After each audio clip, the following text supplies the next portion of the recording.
in that room and you're vacuuming, all you hear is like bars, just like, and then you're like, oh, okay. And you're like, wait, where's that coming from? And you open up, it's DZ. It's DZ. He's in it. Like what?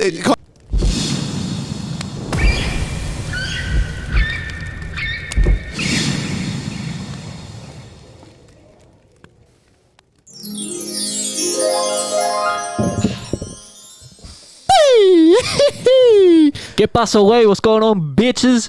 Woo! I'm got more energy than I did last week. That's for sure. This guy was fucking falling asleep and shit while we're talking. I don't know why I was so tired. Like. FireCast episode 79. But boys, special is the next. What are we doing? Are we going to have sex with animals on stream? I think so. Well, dressed as WWE superstars. Yeah. That'd be funny. A wrestling theme. We come in like throw you through the table. And shit. Just Ric Flair. Woo! We need an idea, boys. I know we do need one, eh? You just reminded me of something that. All right, fuck it. I'll bring it up quick anyway before I forget. Sean Strickland winning the UFC. Oh my god! Bro, Adesanya sucks. Because I don't care what anyone says. You were talking about fucking animals, and I was thinking, have you seen the video of him fucking touching his dog's cock and shit? You haven't seen that? Oh, Sean Strickland? No, Adesanya. Oh, that's why his dog's cock. That's why he was. Yeah, he was. That's why he kept saying Adesanya, like he's jerking off his dog and shit. What? I didn't see that video. So He listen, sucks. can I? So I watched that fight, as do I watch every. I knew he was gonna win. I knew he was gonna win. I watch every UFC, right? I knew how good Sean Strickland was. And so many people were like, oh, but Izzy's the GOAT. Izzy's one of the GOATs. I'm like, yeah, but like Sean Strickland, the thing is with Strickland is like, I love his stance. Yeah, he stands like, instead of like side on, he stands more straight, right? It's like backyard boxing. And he's awkward and he has good defense and he was checking every one of his Leg kicks. kicks And then he was parrying. Like every time he would throw, he was kind of like, Izzy barely touched him. Like the whole fight, the significant strikes, like from Strickland compared to like Izzy, was like so like he outstruck him every single round, and Izzy barely hit him.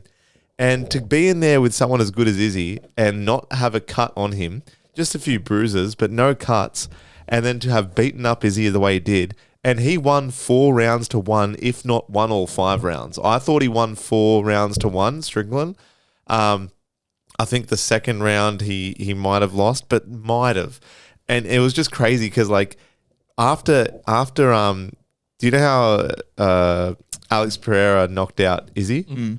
After that, he taught Strickland. I saw that. Well, he obviously had the rematch with Izzy, and then Izzy beat Pereira in the rematch, right? Yeah. But then Pereira fought Strickland and knocked Strickland out. But then Pereira reached out to Strickland after, knowing that he was going to fight Izzy next, and says, listen, Strickland, like obviously he can't speak English, but the translator would have said it. I see a lot of holes in your game. Can I just like tell you where you've gone wrong? So, I'll prep you for your next fight with Izzy. And because he's fought Izzy twice, he kind of knows. And Sean Strickland's always been a dog. Like he's so fucked up in the head. I don't know if you've seen him on Joe Rogan, but some of his childhood shit, it's like crazy. But he just loves to fight. And when you get someone that loves to fight, he spars 15 to 20 rounds he was sparring in the lead up to that fight with Izzy. So usually you only just spar for the amount of rounds. Minutes, But he was sparring 15 to 20 rounds in the camp.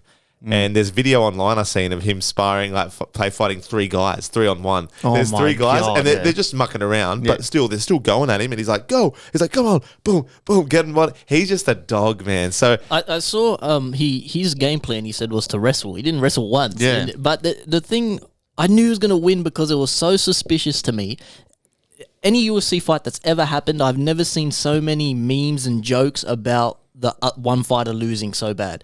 I saw so many memes of like people saying POV Izzy versus Strickland and they're pretending to get knocked out straight away and shit. And I'm thinking, this is sus, man. This cunt's going to win. Everyone's making fun of him. Everyone's saying he's going to lose so quick and easily. He's going to win. You want to know why I knew Strickland was going to win?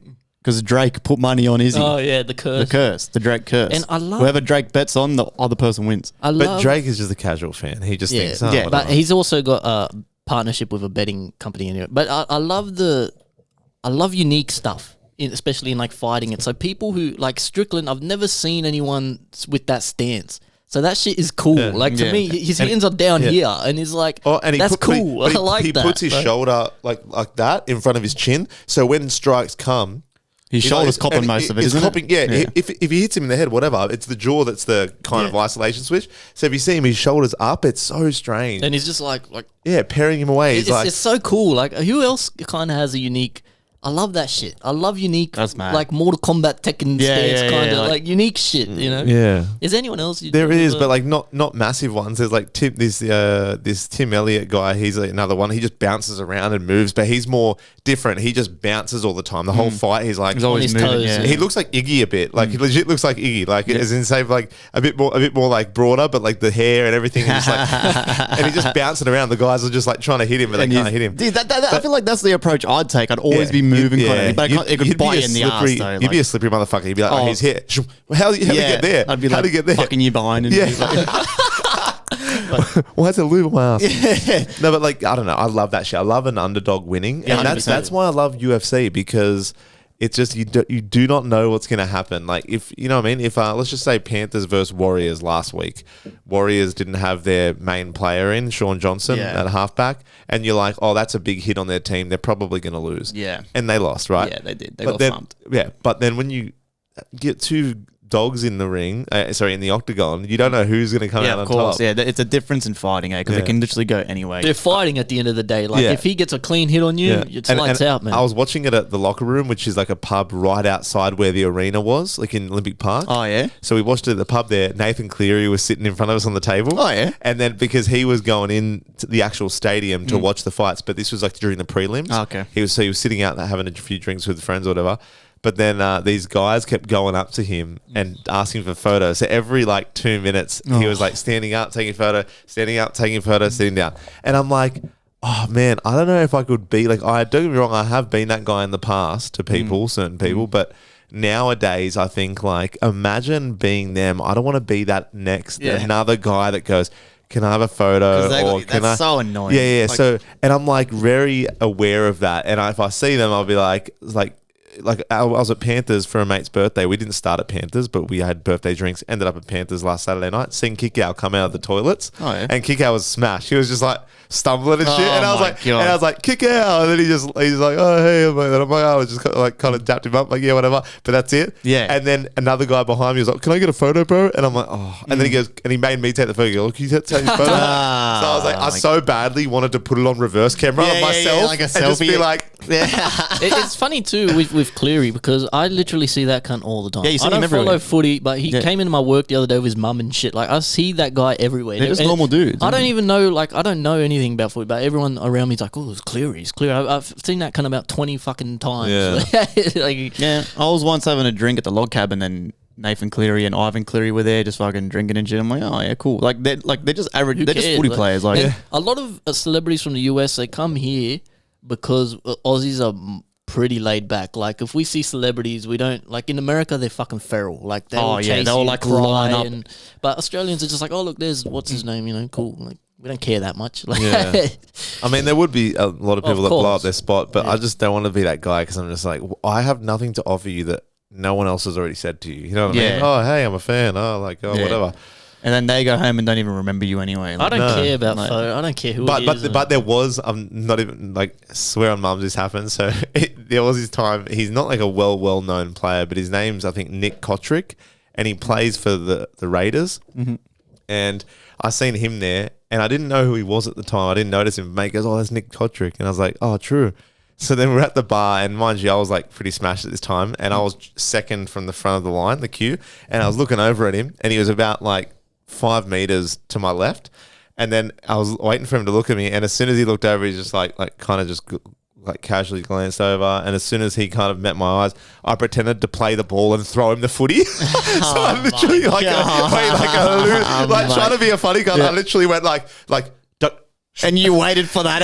I went, but I didn't wait too long. I just went, and then he just went, oh, he literally did this. He was like, oh, no.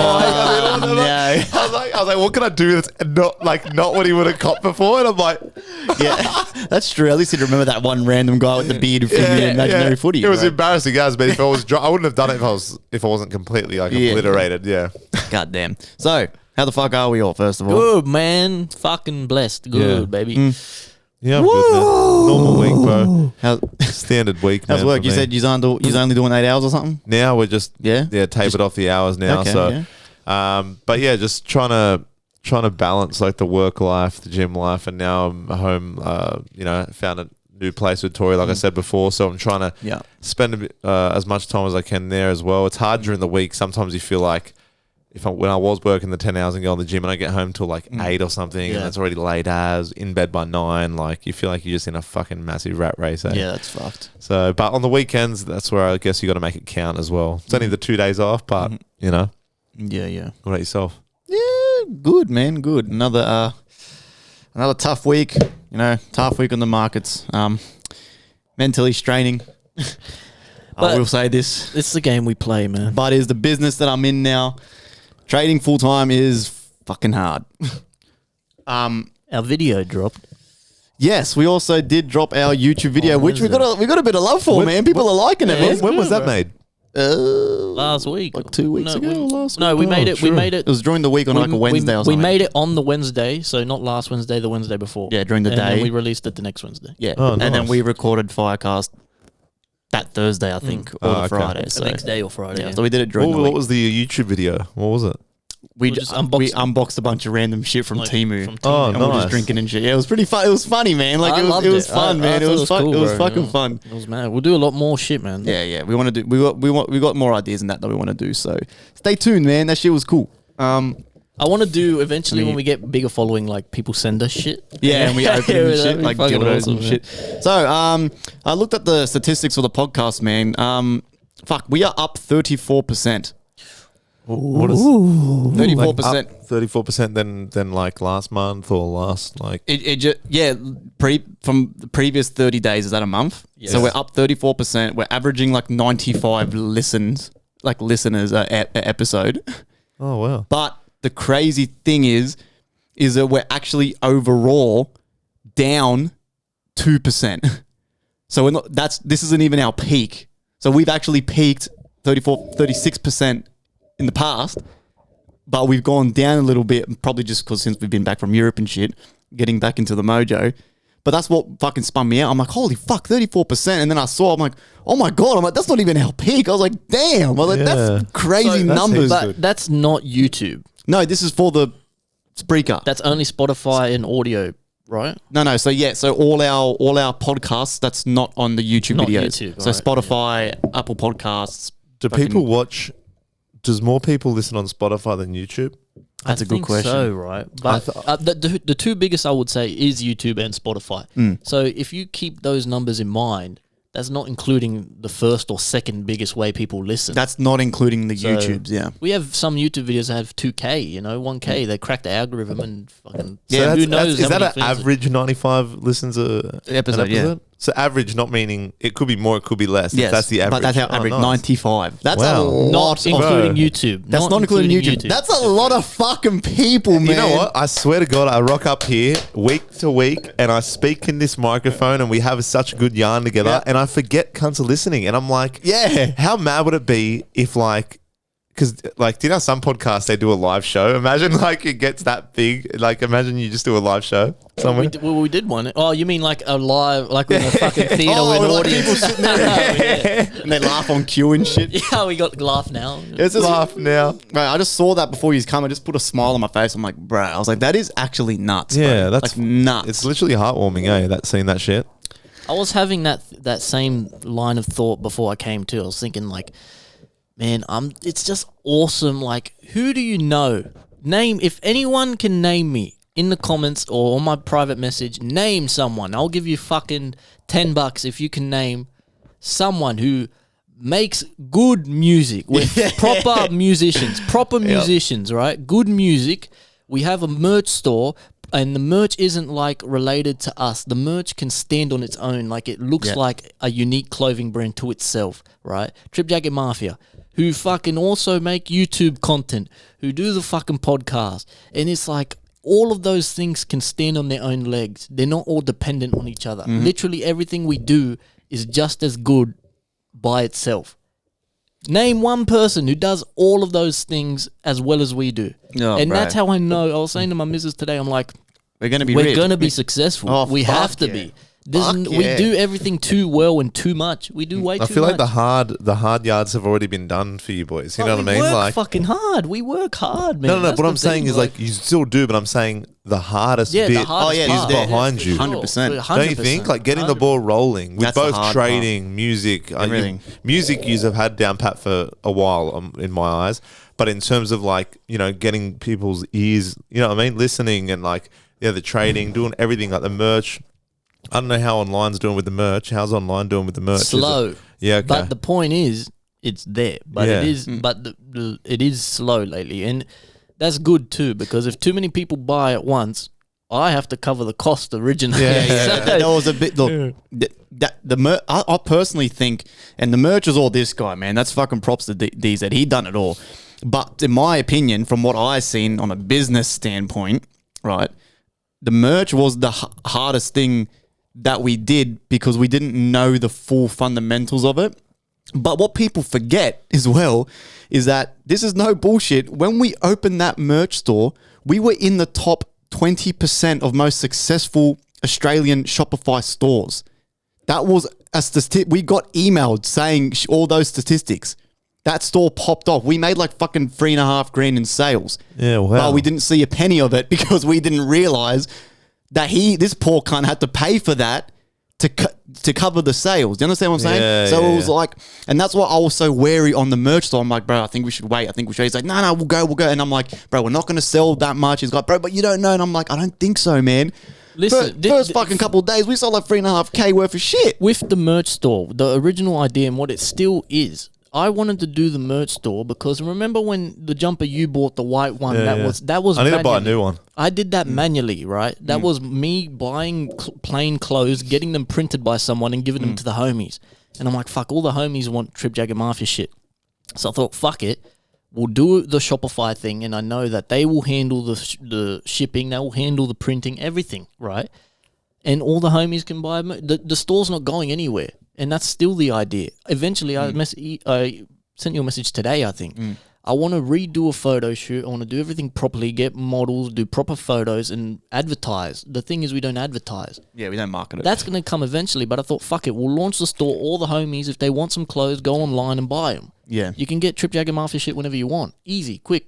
I think I might stock up because I need some good jumpers. There's Afterpay on there too, which was a bitch to set up. But we did it. That was a bitch to set up. Do you have tees, everything, tees, like jumpers? Everything, singlets, hoodies, everything. Do you have beanies and shit? Beanies, hats. Trackies or no? Yeah. Trackies, yeah. And it's good quality, bro. It's good quality, yeah. And the thing is, though, like, that's the thing. It's not going anywhere. That was my mentality. So I know we're not selling and we're not going to sell, but it doesn't matter because we will. It's just once we're doing so much, and when we're ready, we'll advertise, kick up the advertising, do the photos, and that's it. It's always 100%.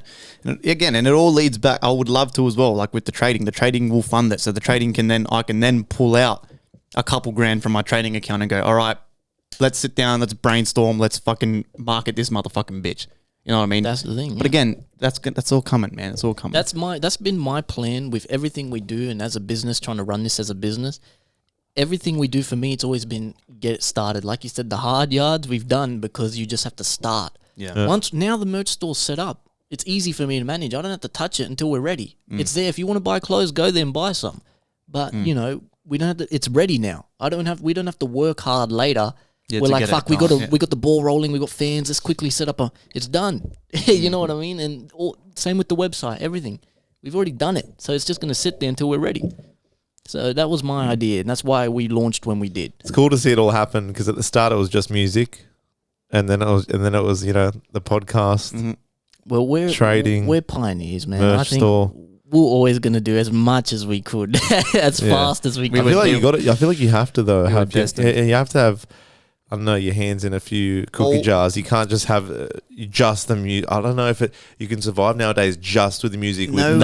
You know what I mean? I feel like it's good to have a bit of both because not everyone is as into music as they are with podcasts. Or maybe we have more podcast listeners than music listeners or vice versa. Like, who knows? But I don't know. The more you're in, the better chance you're having to succeed. Even if you succeed not heaps, but even if you succeed well in all facets, right? All parts, then that You know what I mean? I'm not saying we're not going to get successful, but you know what I mean? Like, Yeah. it's- No, 100%. You I don't can't. The number one rule about business, and everyone says the same thing, and it's for a reason, is you're not supposed to have all your eggs in one basket.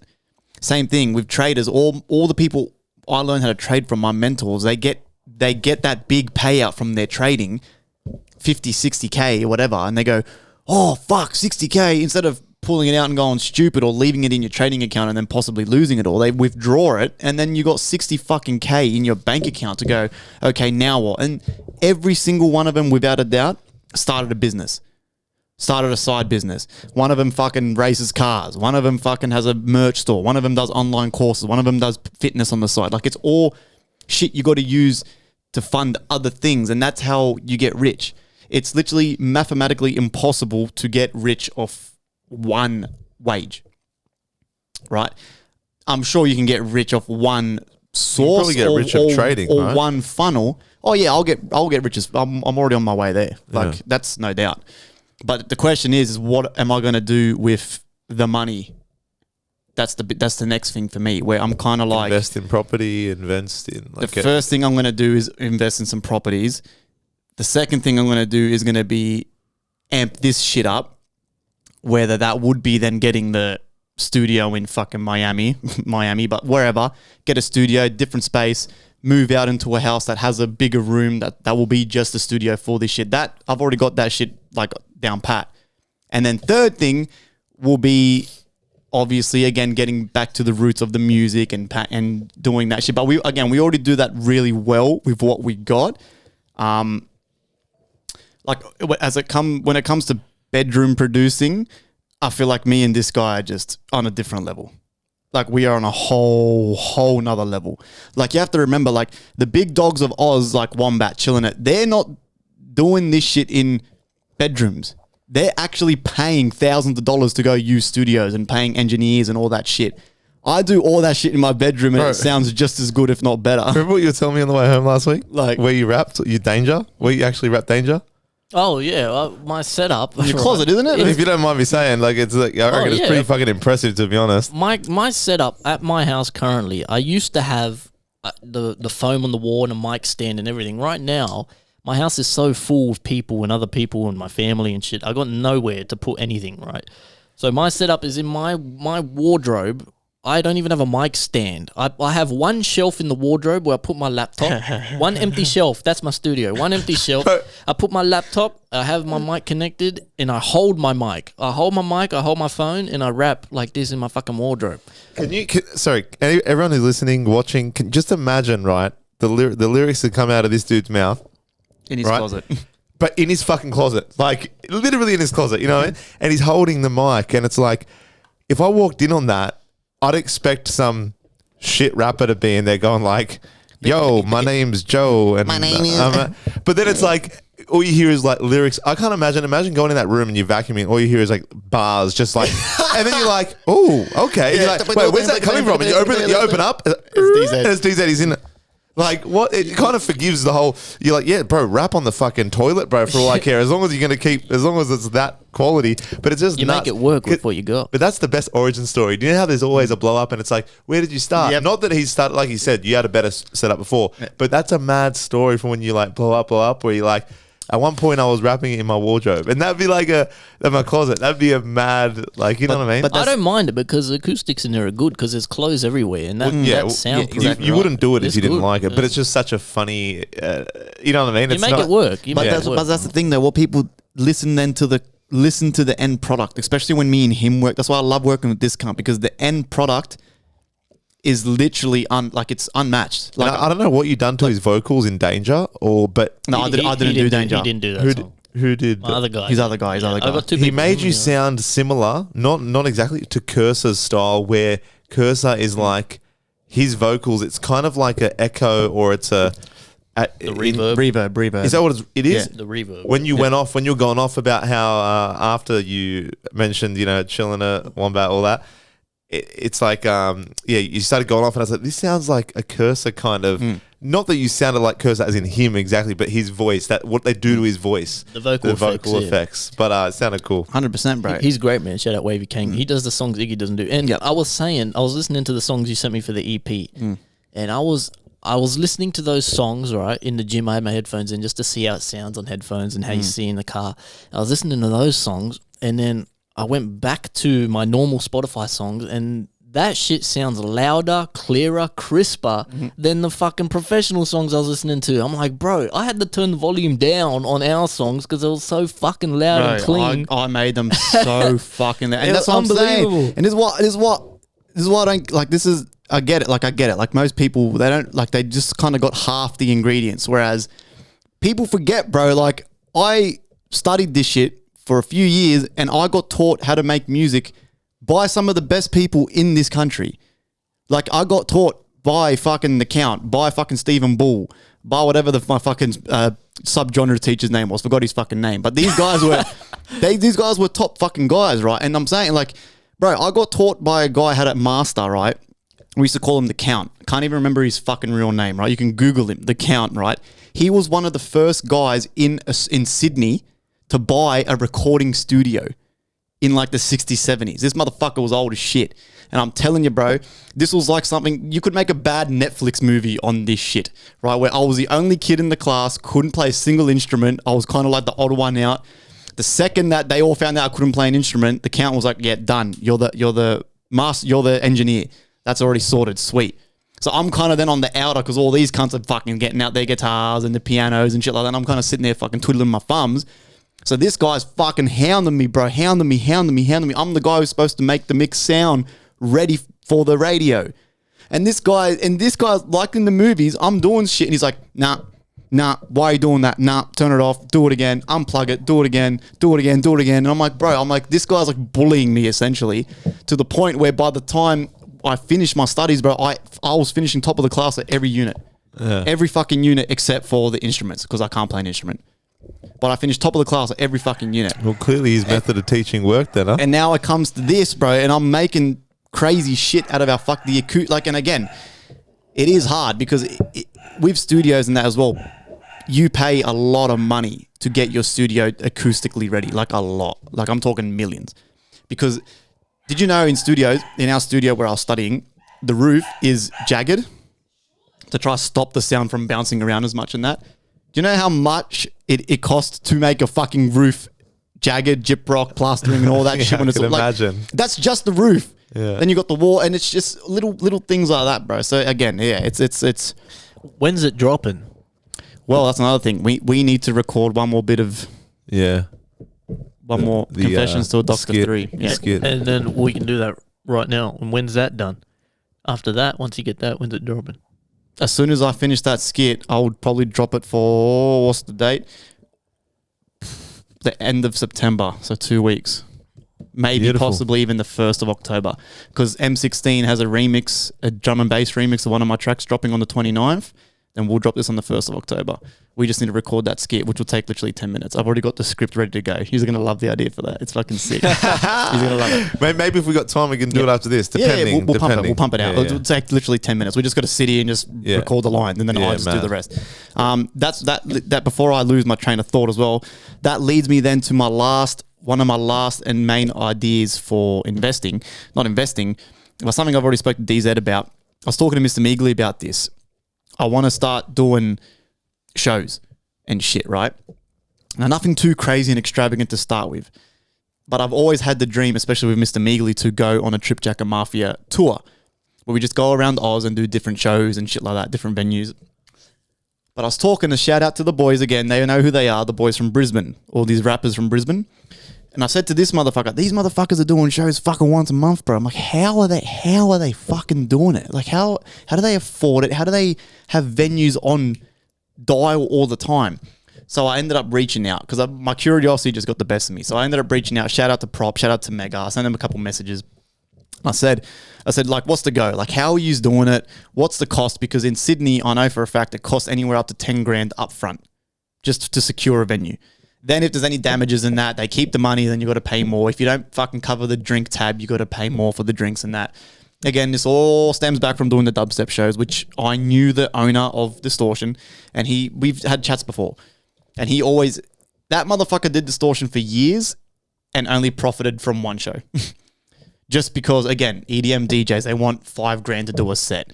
You got to pay all your other little underlings, and they all want like $1,000. Then you got to pay the tab. Again, all this shit is upfront money. It's not like, all right, just run the show and then pay me back later. No, they want the upfront cash, or you can't get a show or secure a venue in Sydney, right? So I'm fucking thinking, how the fuck are these motherfuckers performing all the time? It's like awesome. Like, I'm jealous. Like, how are they? How? It's popping off. They love their hip hop over there. So I was talking to one of the boys, and as I suspected, it was a lot cheaper than I was kind of like, I had like a heart attack at how cheap it was. I was like, what? I was like, they let you have the whole venue for that cheap. I was like, what the fuck, bro? I was like, wow. But obviously then that defeats that. That's the next question of, we got to get to Brisbane. Yeah, because you're not going to find anything cheap here. No. But again, I'm sweet. Probably not this year because we've got a lot of weddings and shit coming up. That's fine. But next year, I'm ready to rock and roll. Like, you know what I mean? I'm ready to, like, for me, a $200 flight to wherever, a couple nights accommodation.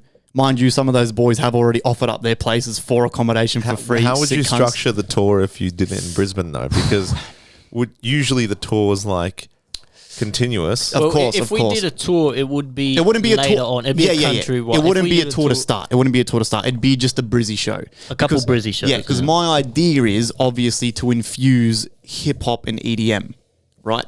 They go hand in hand. Yeah. Like they go hand in hand. There's a lot of hip hop that's influenced by EDM, and there's a lot of EDM that has hip hop influence or hip hop traits or hip hop artists on EDM tracks. N3's been doing it for years. EDM hip hop, you know, exactly. So I feel like it'd be a great market. And again, I don't even want fucking profit. I just want to get Trip Jacker Mafia live. I just want to scratch that itch again to DJ. Like, I want to be on stage again. Ultimately, like, the more shows you do, it will eventually lead to more revenue because it's, of course. You know what I mean? Because more eyes, more ears. If you're not there, it's like no one's gonna. Of course. And then another thing too is that once you are successful in Brizzy, for example, you can then use that as your leverage to do things in Sydney.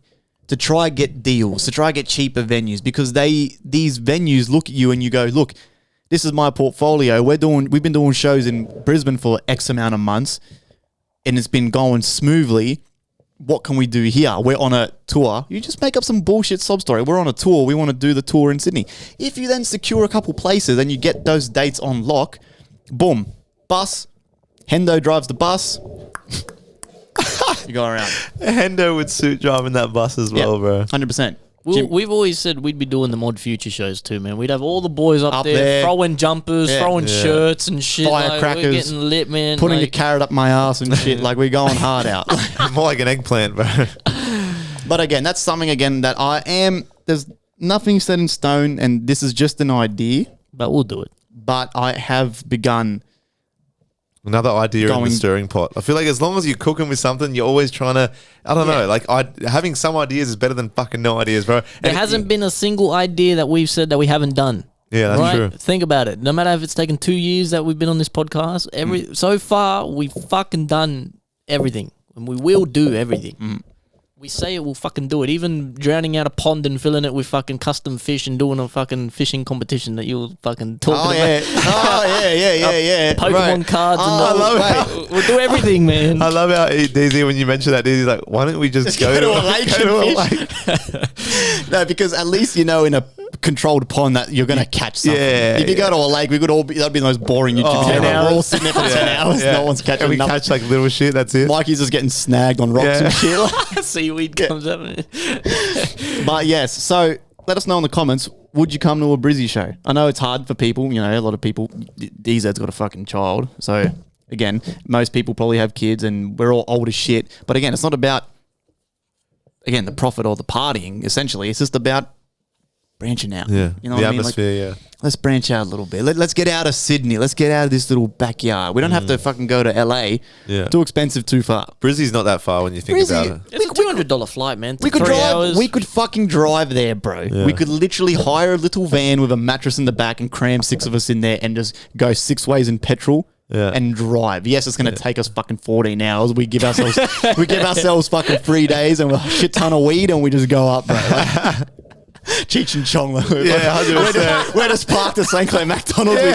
We think we're driving and Cheech and Chong. God damn. Should we look at the speak pipes? Yeah, have a. Oh, we got some speaky deekies. I feel like it's been a while since we've had some speaky deekies. I think we only got one by the champ himself. Zexa.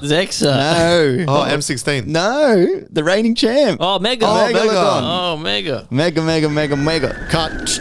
Fire sound. Phoenix comes in, sucks my cock. All right. The return of the champ, Megalodon, bro. Shout out you, bro. It was good to talk to him. Had a little catch up over text message. Because I noticed he was quiet on the socials, man. You're missing in action, bro. MIA. I feel like a lot of people do that, eh? They kind of get over the socials and have to like take a step back. Yeah. I fucking can't. I love showing off on socials. I love it. But it doesn't help. It doesn't help the brand for you to do that either. Yeah, like, it's not viable. It's not a smart business move for us. And I feel like you're not bad on it. Like fair, like I don't know, maybe you are, but in terms of what you put, you don't overpost if it's not. Oh yeah. If it's nothing to do with music or the pod or whatever, you don't really post too much. Or I don't know how long you spend on you looking at scrolling, but no, I'm on that. Yeah, I'm literally looking at the charts fucking all day. Yeah, it makes my fucking dick hard. But yeah, I'll always stick to my word. I do hate socials. I really do. Every time I post something, I just cringe at it. I'm like, fuck. Like, oh, it's so cringe, but I have to do it, bro. So it's like, oh, right. Whatever. So return of the champ, Megalodon. What you got to say, my boy? Because I did ask, because no one fucking responds to FriendlyFire on Instagram. I did say, if you had one bit of advice to go back and tell your younger self, what would it be? You guys can answer. This gives you a little minute to think about it. But this is Megalodon's answer to that. Yo, what's up, boys? It's your friendly neighborhood Megalodon. Have you missed me? I bet you have. I've been taking a break off socials, as you know, but I'll be back real soon with what I can only describe as some of the best shit I've ever made. And speaking of which, DZ, Danger, fucking off tap, bro. You killed that shit. Thank you, Definitely leveled up. So, a piece of advice I would give my younger self is to put more effort in, keep going strong, because I started off making music and then I took about a 6-year hiatus to have kids, man, to start a family. Ooh. And I focused on that. Don't regret it at all, but I know now that I could have put more effort in and I could have been doing more just with the little time I had, because I could have been a lot further on. When I actually dropped my shit was pretty much just before COVID started, so that fucked me. So put in more effort and do your best to get better. Interesting. I feel like he kind of had to put his life on hold to start that family. So it's like he's like a young boy, isn't he? He's not an old boy, is he? He's older than us, I think. I think he's older than us, but he's not like too old. Yeah, like it's I don't know. It's like minute Meg's like 61. Yeah. Isn't he in his 30s? It'd be 30s. That's all right. That's young. 30s is in his 20s. He's young. But like I don't know. Everyone has this thing where you're supposed to be this far. You're supposed to be this far in your life at this age, or he's supposed to be there. It's like as long as he's still got the passion for the music, which he still does. I feel like everything, it's in your head. You got your life. You can map your life out as much as you want. It is never going to go that way. You know what I mean? I get what he says though, because so he's probably thinking that in that little 6-year hiatus, if he kind of just kept going with the music, even just a little bit of effort, he'd probably be a bit more elevated. I get you know that. what I mean? Yeah. But he can still make up for it. all you got to do, bro, is just make up for it now. And I've always said this, man. He is good. Yeah. I love his style. It's like he's good. I've only heard one verse, and it was that one when he referenced the Hulk, Incredible Hulk, or Bruce Banner. Bruce Banner, bro. Bruce Banner, sorry. Bro, him and Prop are good. I love their style, man. It's like really Australian. I love it. Yeah. But yeah, I just go hard. Now that you've got the time, man, fucking go for it. Yeah. Fucking go for it. Who wants to answer first? Yeah, well, you go ahead, man.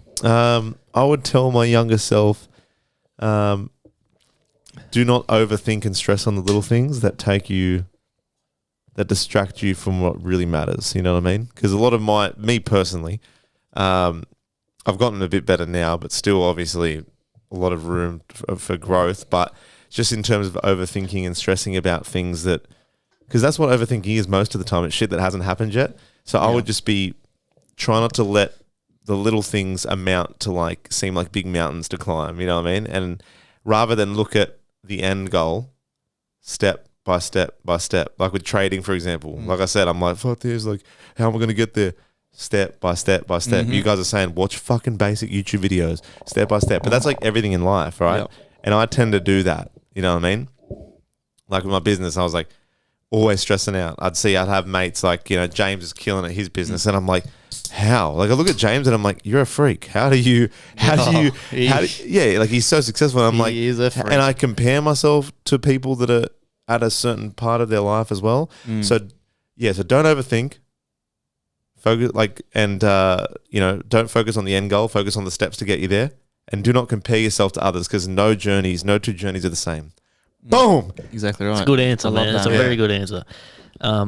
Thank you, Mega, first of all. Yeah. Shout out you, bro. Thank The you, man. reigning champ.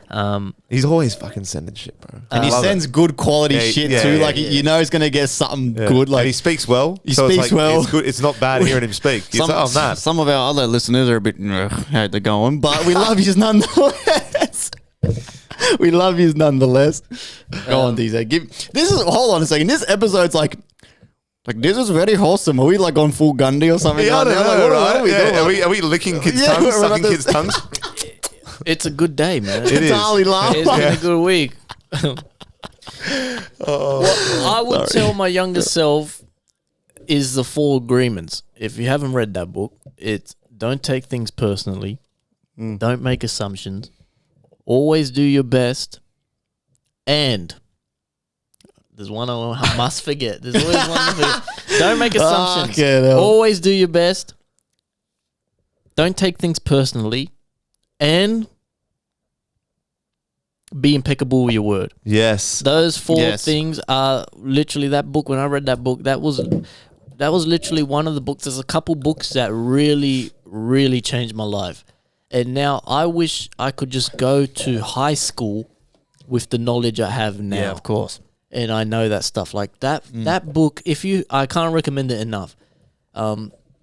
I think you would leave high school quicker if you had the knowledge you had now. Yeah. Well, yeah, I'm smart. They send me to uni in year 5. But like, if you just like high school, especially, you think the world is like that's all it is, and you think everything matters so much. And I like that book, The 4 Agreements, The Power of Now, A New Earth. Those books literally changed my life. And now those 4 agreements, so always do your best, no matter what you do. Do it well. Do your best because, you know, at least if it doesn't go your way, it doesn't go how you expected or hoped, at least you tried your best. There's nothing more you can do than your best. Always do your best. Be impeccable with your word. Don't talk shit about people. And this is the one I struggle with the most because I love to joke, you know, and sometimes the joke is at other people's expense, you know. You're just like you know, look at this guy. And I know I'm not being impeccable with my word when I say it, and I say this to my missus and shit, and I know, like, I joke about it, but, like... I thought impeccable with your word meant don't stick to your word, as in be impeccable with your word, not... Well, that's part of it, but it's being impeccable is, like, not really speaking about others. Oh, not there. Don't speak ill will against anyone. Exactly. Okay. Don't. Yeah, I struggle with that because I like to gossip. Yeah. I've grown up with sisters, bro, so I'm like, oh, did you hear about this bitch? It's a hard one, but it's important. Be impeccable with your word. Always do your best. Don't make assumptions. This one's huge. Don't make assumptions, man. Don't assume anything, really. So, like, someone might cut you off in traffic, right? And you think this guy's a wanker, and fucking 90% of the time it is a fucking wanker. But what if in the fucking passenger seat he's got his missus who just fucking poked her eye out with a fucking, you know, with a kitchen knife, and they're rushing to the hospital? You know what I mean? Like, shit, like, just don't assume anything. Anything that can be chalked up as ignorance, don't think of it as malicious. So if someone does something to you and you can explain it as, you know, maybe they didn't know or they didn't think or they just didn't realize, it's safer to go with that than thinking that they're a fuckwit and they're trying to ruin your day. It's easier to think that. Exactly. You know, exactly. We love to get angry and be like, you know, but just don't make assumptions. You'll be happier. Yeah. And then, what I say, don't make assumptions. Always do your best. be impeccable with your word, and what's the other one? Don't.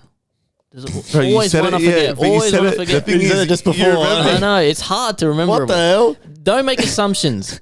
Always do your best. Be impeccable with your word. There's one more. Don't. Don't leave the stove on. Don't. What is it? What is What it, bro? is it? Don't. You literally said it just You said it before. Don't take things personally. Yeah, don't Yes, take things yes, personally. yes. Yeah, that's a good one. Don't Yeah. take things Because personally. everyone thinks they're getting attacked for some reason. Mm-hmm. Like, everyone thinks that everyone's out to get them when no one gives a fuck about you. No one cares. That's right. Yeah, especially online. Like, no one cares, man. Like, you know what I mean? Like, I saw this interesting quote, but I can't even remember it, so I'm not going to try and butcher it. 'Cause I don't want to get fucking bullied by the TikTokers and shit. But read that book if you haven't. The Four Agreements is brilliant, man. It literally changed my life, I would say. But yeah, if I could go back and tell my younger self, it would be those four things. Just live life pure, do your best. Yeah, I guess mine would definitely be very similar. Just start your ideas and all your shit and your brainstorming that we're doing kind of now. Start it earlier Get started. and just get started, and don't be so scared of other people's opinion in high school, because in high school all we cared about was being the cool guy or being this or making sure that I don't look like you're getting embarrassed in front of other people.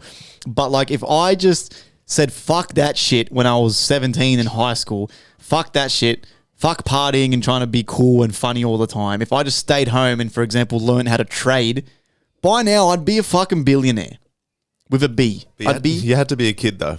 Of That's course, natural, you of know what I mean? course, of No course. one, no kid in fucking St. Clair High in Year 10 is going, I'm going to go trade now. Of course. Unless you're a I fucking- imagine if I did. Hindsight's Oh, 2020. yeah. Hindsight is 2020. Like, God damn. Like, I used to live week to week up until I was like 23 or something. I'd know every week I'd have no money in the bank, just week Yep. to week, 23, 24. And then I was Party. maybe I better save some money. Yeah. So, Yep. hindsight. You got to learn. Yeah. But also, don't be afraid to fail, because you will fail, and any successful person is going to fail. I was saying to Joey on the way here, I've lost money trading up until now. You know what I mean? I've lost money on the Right. charts. You Today- have to lose. Today was my biggest losing day. I don't even want to say how much I lost on air, man. God damn. But it I was happens. As But- long as you know what you're going to fail. Can I read something that M16 shared in the Discord, man? Shout out you. He's got a fucking remix of my song Life as a Mermaid dropping on the 29th of October. I hope I got that date wrong. I mean, right. Wrong. Sorry. I hope I got that date right. Shout out you, man. Very creative guy. He said something in the Discord that was worded so well that I kind of like, it kind of took my breath away a little bit. Like, I didn't literally sit there and go like, but like, I was kind of like, you get the expression like, yeah. Now, this is a bit of a long one, so everyone pay attention. I'll read it slow. Listen to what I'm fucking saying, right? Nobody tells this to people who are beginners. I wish someone told me. All of us who do creative work, we get into it because we have good taste. But there is this gap. For the first couple of years you make stuff, it's just not that good. It's trying to be good. It has potential, but it's just not. But for your taste, the thing that got you into the game is still killer. And your taste is why your work disappoints you. A lot of people never get past this phase. They quit. Most people I know who do interesting creative work went through years of this. We know our work doesn't have this special thing that we want it to have. We all go through this. And if you are just starting out or you are still in this phase, you got to know it's normal. And the most important thing you can do is to do a lot of work. Put yourself on a deadline so that every week you will finish one story. It is only going through a volume of work that you will close that gap. And your work will be as good as your ambitions. I took longer to figure out how to do this than anyone I've ever met. It's going to take a while. It's normal to take a while. You just got to fight your way through it. Bro, when I read that, I was like, bro. Who said that? So that was a quote that M16 found. So that was obviously a guy, a producer. Yeah. So that hit for the music thing to me, like that hit me at Is my that core. saying ballpark? Like, sorry, to summarize, it's saying like everyone has their own taste of what they like, but ultimately what you produce might not replicate that because you are course, your bro, own that's artist right. and you got to do your own thing. Bro, do you- You're not going to do it like the same fucking. No one's going to match what you produce ever. No one's going to match. You know what I mean? What? But not just that, bro. Like, so I got into music because I was so obsessed with how it sounded. I couldn't stop obsessing like a little kid with ADHD on how it was made. So I fucking was like freaking out over it. I'm like, bro, I need to figure out how this was made because I want to do that. And same thing, like I said many times on this podcast, bro, for the first 3 years of my music career, I was releasing music on SoundCloud to no one. I was getting 1 or 2 listens a track. And the shit was fucking garbage, bro. It was so bad. Like, so bad. Like, bro, like, oh, I can't even, when I go back and listen to my old shit, I fucking cringe. Like, my heart literally hurts. Like, I'm just fucking like, It's like an ugly school photo. Yeah, in primary school. I was like, what the fuck? I was like, I released that. But at the time, I was so proud and so happy, but I knew it wasn't good because I'd listen to people like Virtual Riot, like Skrillex, like Conductor, like December, all these people that I looked up to in making music, where I was like, I suck. I was like, I literally suck. And it hurt me so much where it was kind of like 2 steps forward, 5 steps back, and it crushed me. Bro, I've said it many times. You can ask my missus, bro. I used to cry myself to sleep because I could not get it. I didn't know how to make music good. I'd cry myself to sleep, bro. I'd stress out. I wasn't eating dinner. I was drinking 4 or 5 coffees a day because this is the same shit. It was around the time I was studying. So I was coming home, doing assignments, studying, doing shit for school, and then I was trying to learn on the side. I was going mental. I was going nut, bro.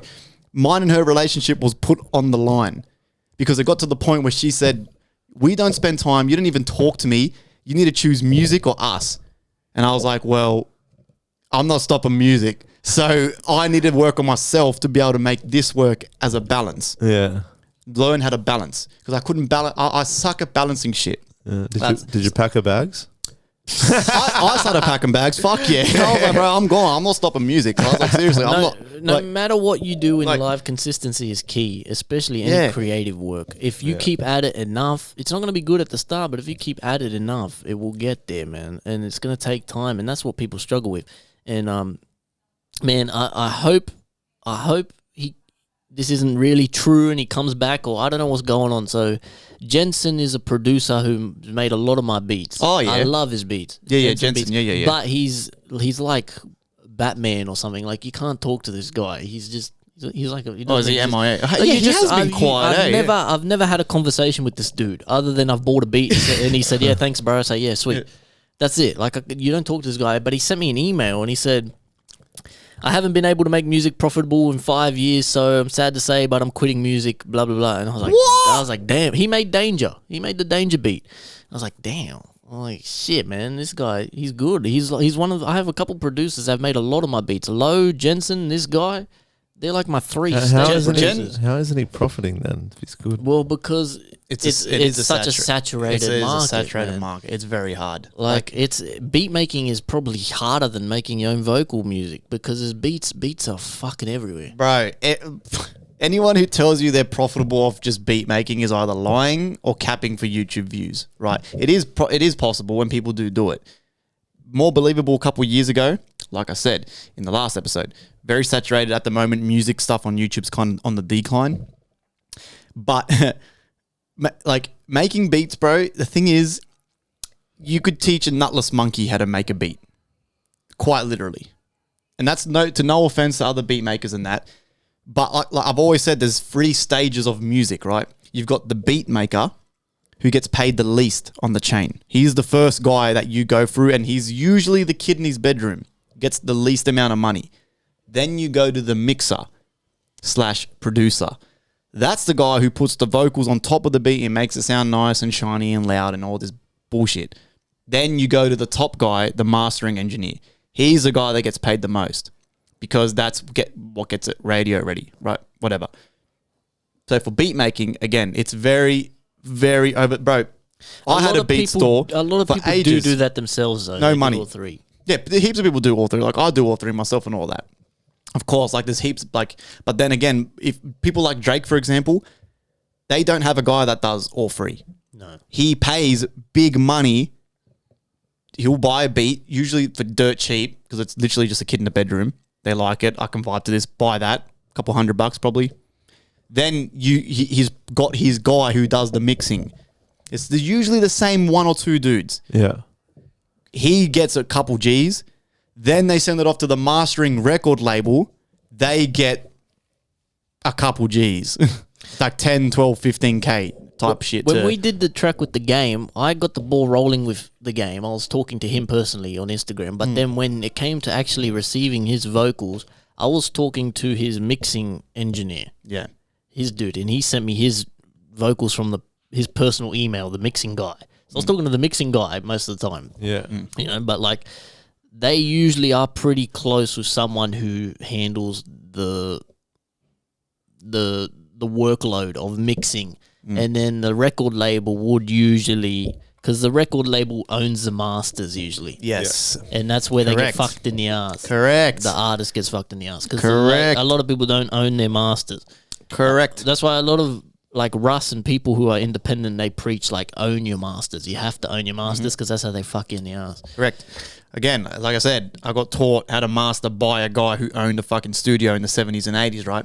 This motherfucker had heaps of big names come to record. I'm pretty sure at one point he had the fucking Beatles in there. I can't even remember. But again, he had some big names in there. And he used to say, he said, man, he goes, bro, I used to charge an arm and a leg. Arm and a leg, right? And that's the old saying. You don't pay some cunt to fucking swing a hammer.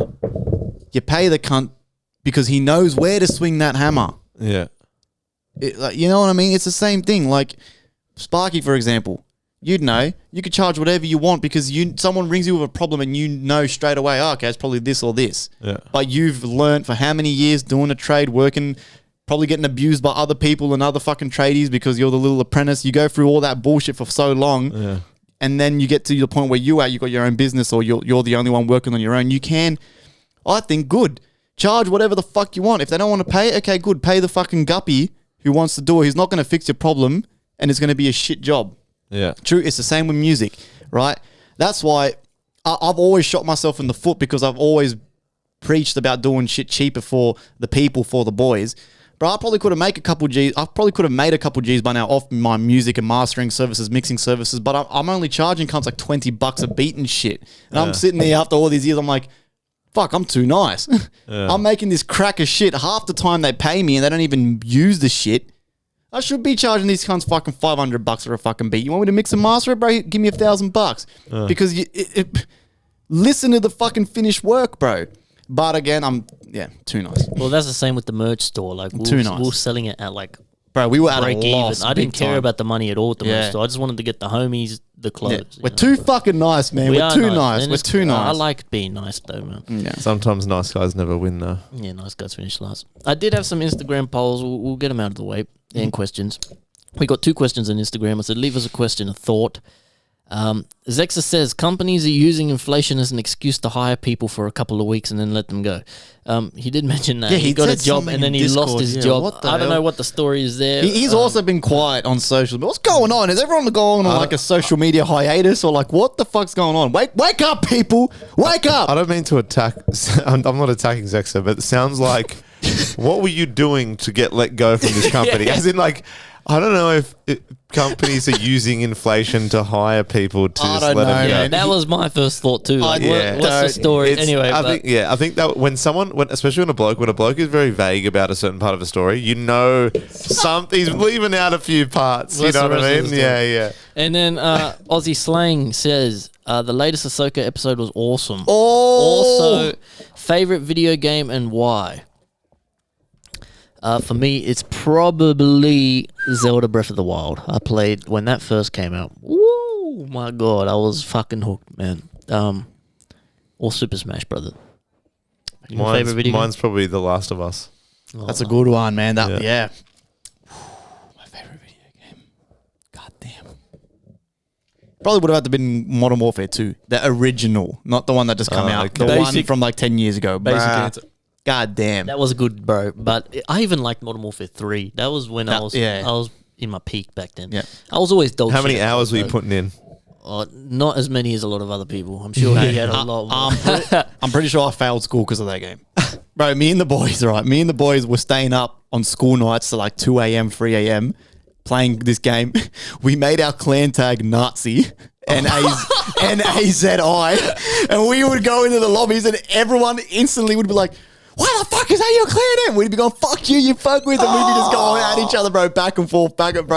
We were like we were those guys. We were the toxic cunts, bro. It was crack up, bro. Oh yeah, good times, COD, man. It's never be the same. But then this is an interesting one, right? Because we had this revelation recently in my household.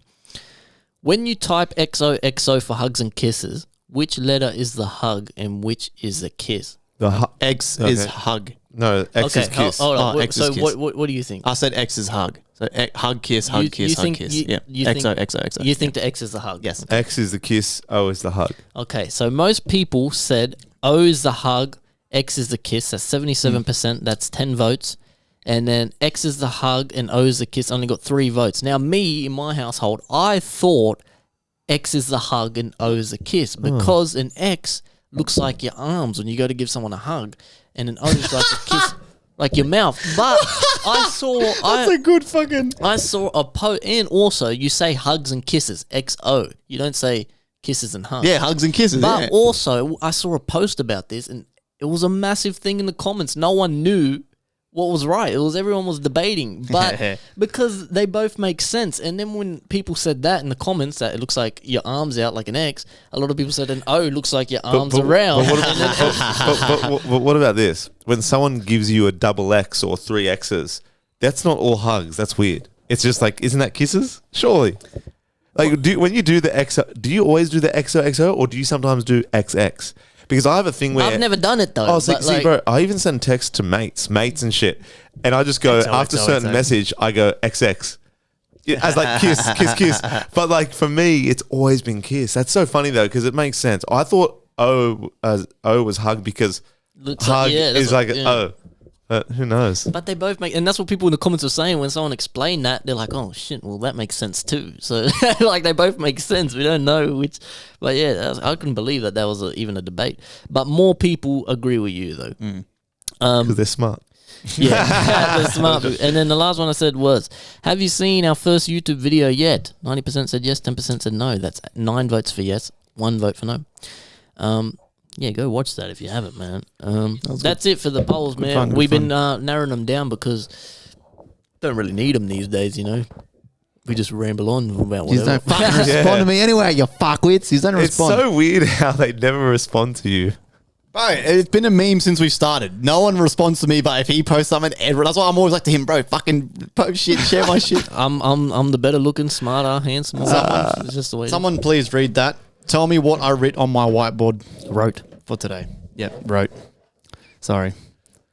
Wake up. Are you a bitch? Stop being a pussy. Wider stop loss. Wake up. Wake up. Focus.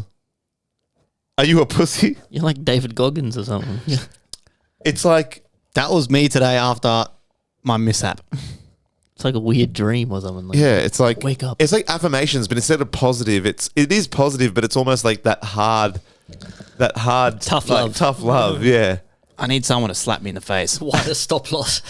Wider stop loss. Wider stop loss. I was saying to DZ on the car on the way here, because I was like, obviously I don't know anything about fucking trading, but from what you said, the stop loss is only really there for when you're not at your computer. But if you're at your computer, why don't you just watch it and then manually? But like I said, I don't know anything about it. But that's what when Rose's brother was on, we were talking about that more in depth. So that's what the stop loss, what I took away from it. Stop loss is really for when you're out and about and you're like, all right, well, if this goes here, then whatever. But spewing, man. Yeah. But, you know, like you said, I agree. That's one of the best things I did was I've been on a roll since I had that natural gas swing trade. I waited a week for this trade. I was in so much drawdown, but I was confident. I'm like, this is gonna go where I want it to go. I know it's gonna go. I've done everything. You didn't get margin called? No margin call.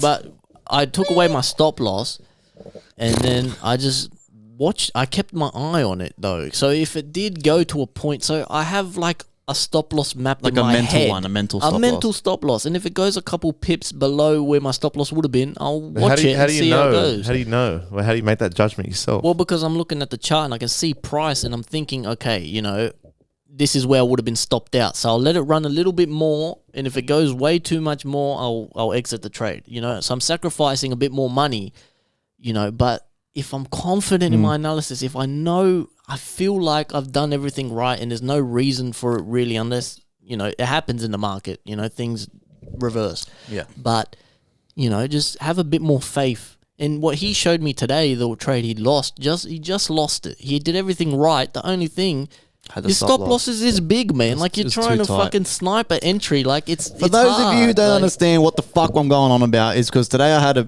was working, doing my new job, working, and essentially, I'm not going to say the amount, because that's for business and business only, but I missed out on a couple G's today. A couple fucking G's. I would have made what you motherfuckers make in a week. I would have made it in an hour. I missed out because I had a stop loss because I was being a fucking bitch. Being a pussy. And that's why I need you to crack that glass on my head, Joey. Okay. A couple fucking G's. But I mean, that's the game. Man! That's the game you play. Like, that's But then in saying that too, that's the thing though. It's something you got to get used to for me very quick, because the more that the better I get at this shit, the money's just amplifying. It's amplifying like a rapid rate, and it is going to get to the point where I'm going to be like losing 5-6 G's potentially, and there could be potentials where I have a losing month. Yeah. Where looking at my stats and I'm going, fuck, I've lost like 15 grand this month. Or maybe you can afford that loss when you're playing with bigger But money. that's the thing. It's if I'm losing that much, it's because I can afford it. Not afford it, but I've got the money, like the capital to do it. Yeah. It's just hard. Like it's very mentally It's challenging. what you're like, struggling with. It's like everything, right? So when you're first starting out trading, you're playing, you might lose $2, and then you get from $2 to $20. Fuck, like, Right? Okay, fair enough. $20. Everyone is familiar with $20.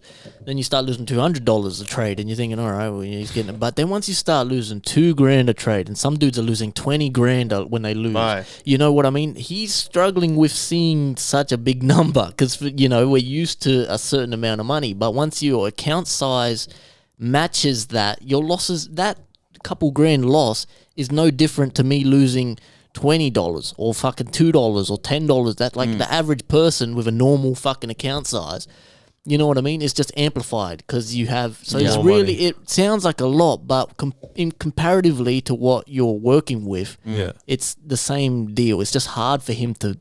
You see that and you're like, fuck. Like, which I did get warned about. I did get a lot of my mentors and that were like, bruh, you're leveling up, which is good, but you're now entering the next fucking phase. Like, be ready, because that first time where you lose a big amount, you're going to be like, it's going to hurt. But the thing to important is, it sounds like we're saying, like, it sounds like casino shit, right? But it's comparative. Everything is relative, right? So what you would be losing is managed to the account size. Okay, so keep that in mind. Trading's more better spoken about in percentages, right? So you don't risk more than 2% of your account, more or less. Yeah. So keep that in mind, okay? What's the difference between the pokies and trading? It's a massive You difference. ask me, and then I'll tell you what it is. The pokies is a business. Trading's not. No, it's a business, but in terms of like pokies have to make more money than they give out. Trading, you can make a business around trading, but trading itself doesn't have to. There's no top dog. Yeah, it doesn't have to take more than it gives. With the pokies, that fucking the pokies aren't spitting out more than it gets. Good answer, yeah. Well, the house always wins in the pokies. Yeah, Another good answer. But the main difference is with the pokies, right? You literally don't know the outcomes, the probabilities, or previous outcomes. You don't know nothing. You're literally willingly taking out $50, whatever amount, 100, 200, $50, putting it into a machine. And hoping for the best. Putting on a roulette table, putting on blackjack, hoping for the best, knowing that the house is in favor. Trading, you have years of data and probabilities and information leading up to this point before you make the decision to enter a trade. So you can see everything. It's there. They don't hide it. Yeah. Imagine if trading, they hid all the info. Then it would be like the casino. Am I just going to go up or down? Fuck it. Here's $100 to go up. Yeah. They let you see everything. Everything. And then you still willingly enter a trade.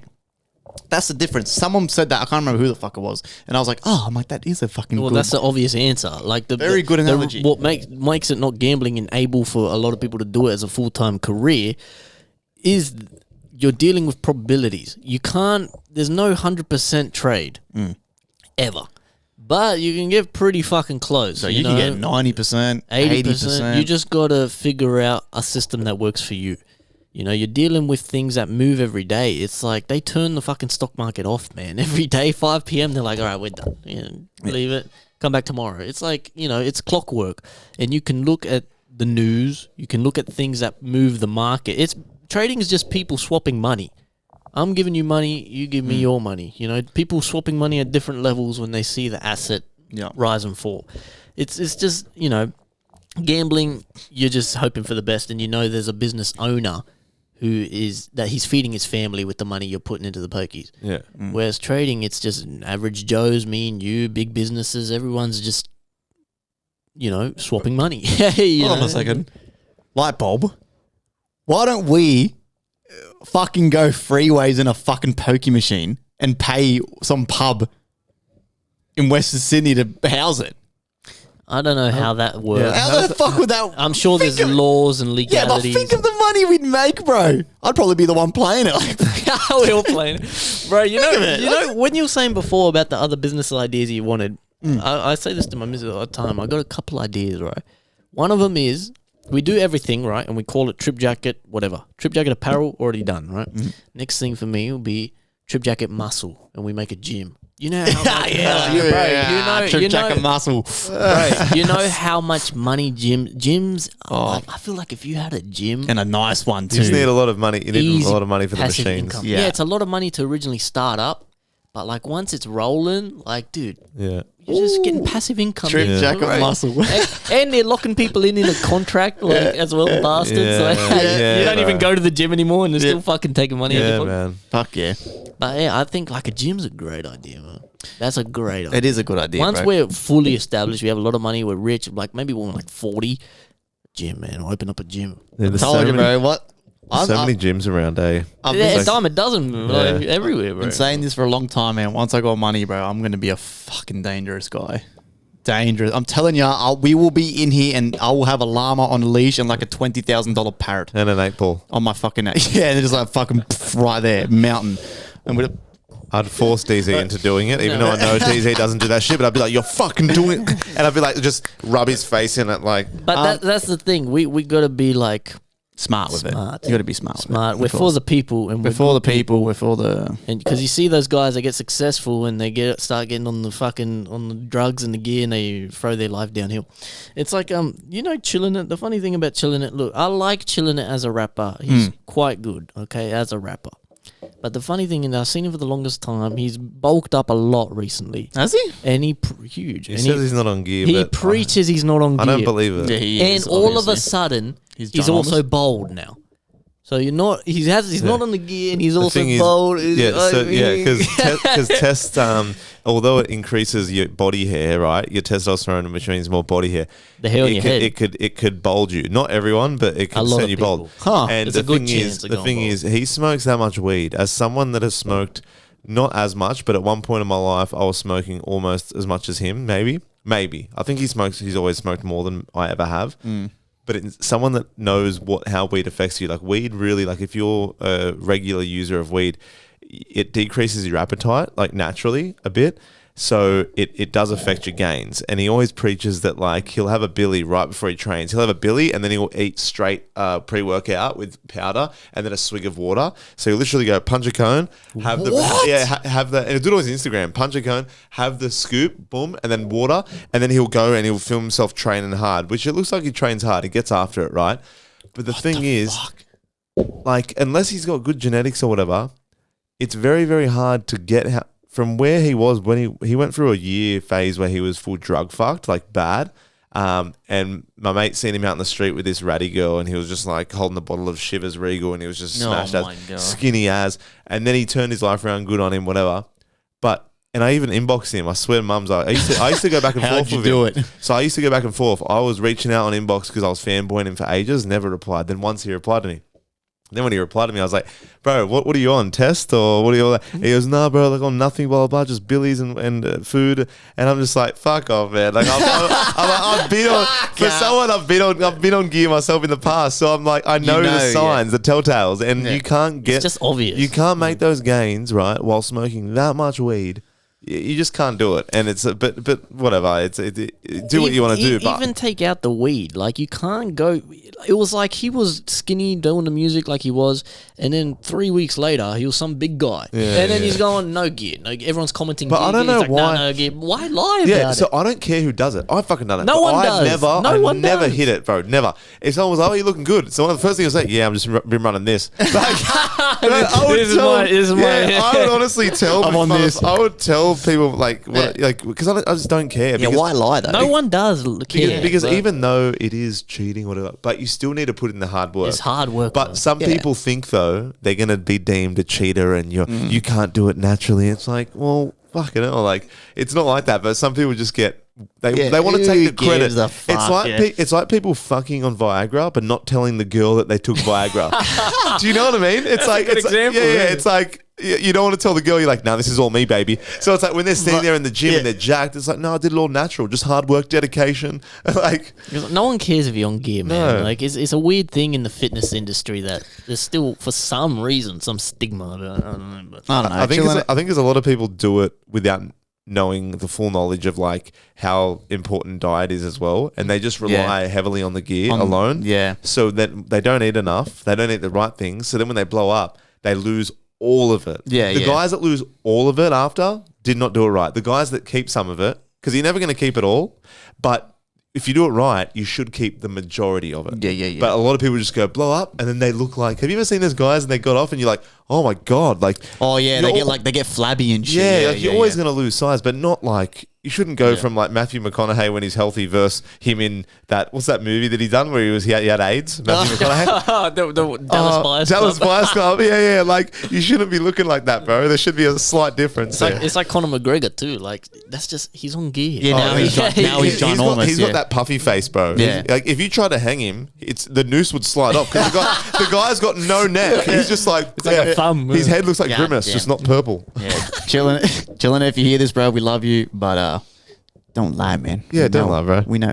Look what happened to Liver King. Have you seen what he looks like recently? He's even worse. He looks terrible. He's even worse. He's like a shriveled up sultana or something. Bro, He looks like shit. He's still claiming he's not on the gear. The cunt's still got a 12 pack just standing naturally. He's purple half the time. He looks like he's hitting more gear Yeah. than ever. He looks like shit, Yeah, bro. when- he's always red all the time, and that's Yeah. because your blood pressure's through the roof. When Yeah. you're on gear, their blood pressure's fucking up. Bro. He's always red. He's always straining. It looks like he's straining all the time. God damn. Like, oh, bro. Like, I love how much he. I do love him, He though. backpedaled. His apology was just like. Yeah. He just knew his management team would have been like, listen, we need to say sorry. We need to backpedal everything. He's like, I'm so sorry. Because he built the business model around. I'm not getting on it. Yeah, Like, look getting at on my steroids. Bro, that was Do great. you know how many people are eating testicles thinking like, that you're going to get jacked off it? And then they're like, wait, Yeah. why he's on gear? And he was Oh. spending like 12 grand a month on gear. Like, Yeah, or bro. 12, what was it? 12 grand a week or was it? something? A month or a week. Hell. and that's another thing, right? People that take gear, it's not about the amount you take. It's about the different compounds. The combinations. Yeah, like you should switch it up every now and then. Use Test 250 or use Deca or use... but people they think about how much, right? But then when you start jabbing this much, your body gets used to that much. Then what do you have to do? You have to increase it, Yeah, increase it. yeah. But like people think like it's about like these pro bodybuilders even they might be different, but what I'm trying to say is you don't need that much. There's a such thing as excess when it comes to that shit. And Liver King, I don't know how much he'd be pumping, but he's a walking test vial right now. He looks like if his blood dripped on your arm and you were like, what the. You'd get you'd get Green. Like that guy's like a toxic waste bin, bro. Waste. Yeah. he is a walking testicle that's been dipped in radioactive waste. Yeah. Like he's literally, bro. He was doing Instagram stories before he come out admitting he was on roids, right? And me and the boys at work would be watching him laughing because he was coming out purple, screaming at the fucking camera. That's his fucking testosterone going through the roof, bro. He's off his head on roids at this point. And we're all like, what the fuck? This guy's off his guts on roids. And then he come out and, yeah, his team would have sat him down at a table like this, probably with a cigar and a whiskey, and gone, look, the people, I think they know they're onto us. We need to come out. We need to say something or do something because it's looking way too suspicious. Oh God! So it's just so naive to think that you can't walk around while not tensing and have a 12-pack.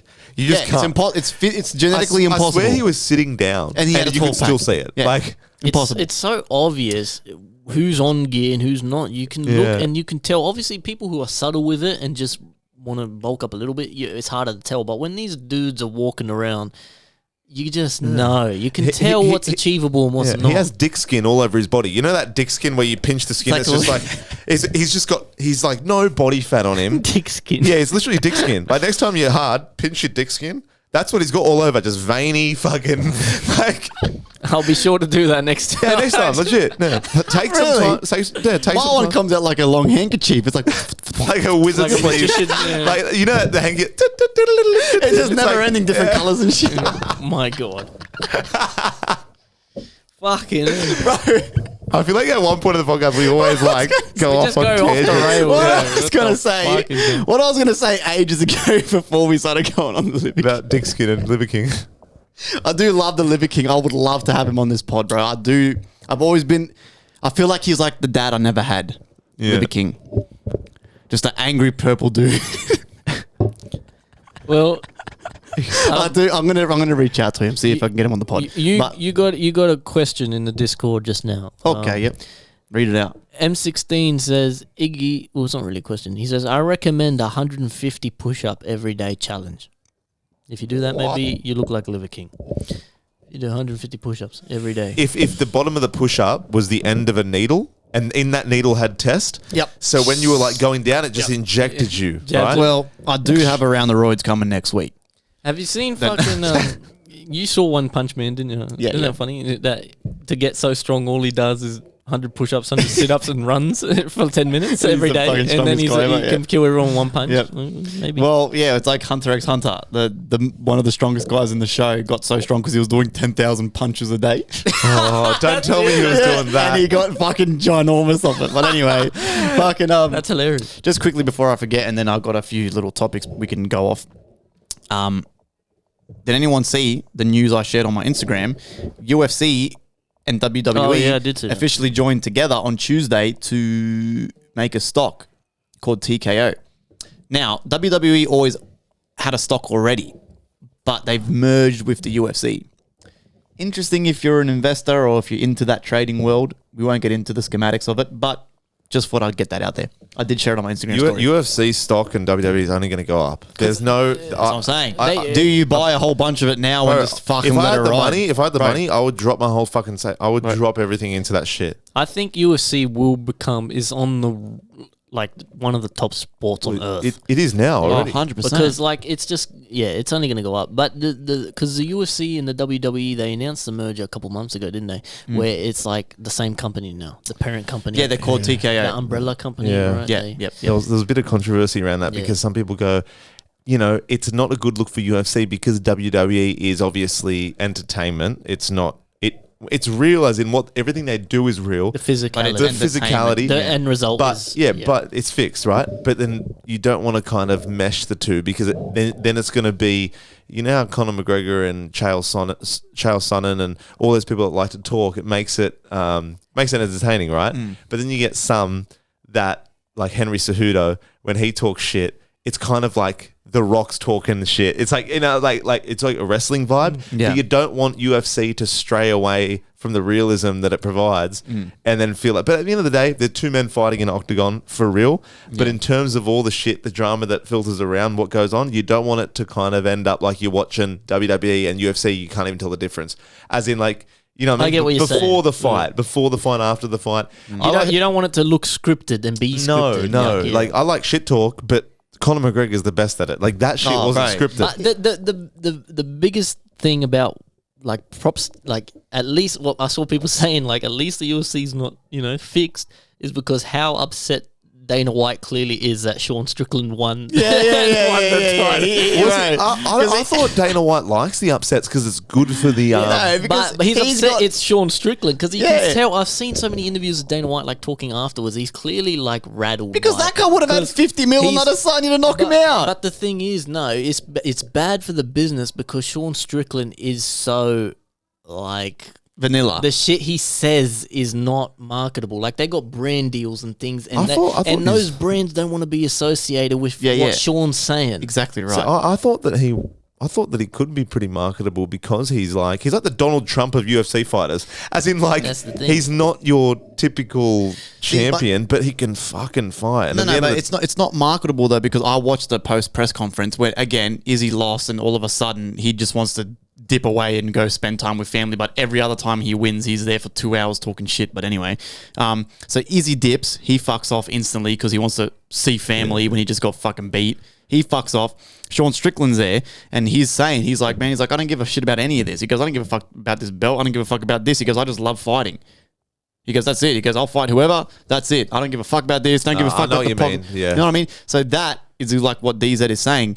If I'm Nike, if I'm the ambassador of Nike and I'm sitting there going, fuck, our main guy, Izzy just got knocked the fuck out to this guy who doesn't even fucking like talking. He just likes fucking fighting. I can't put the Nike brand on him or whatever.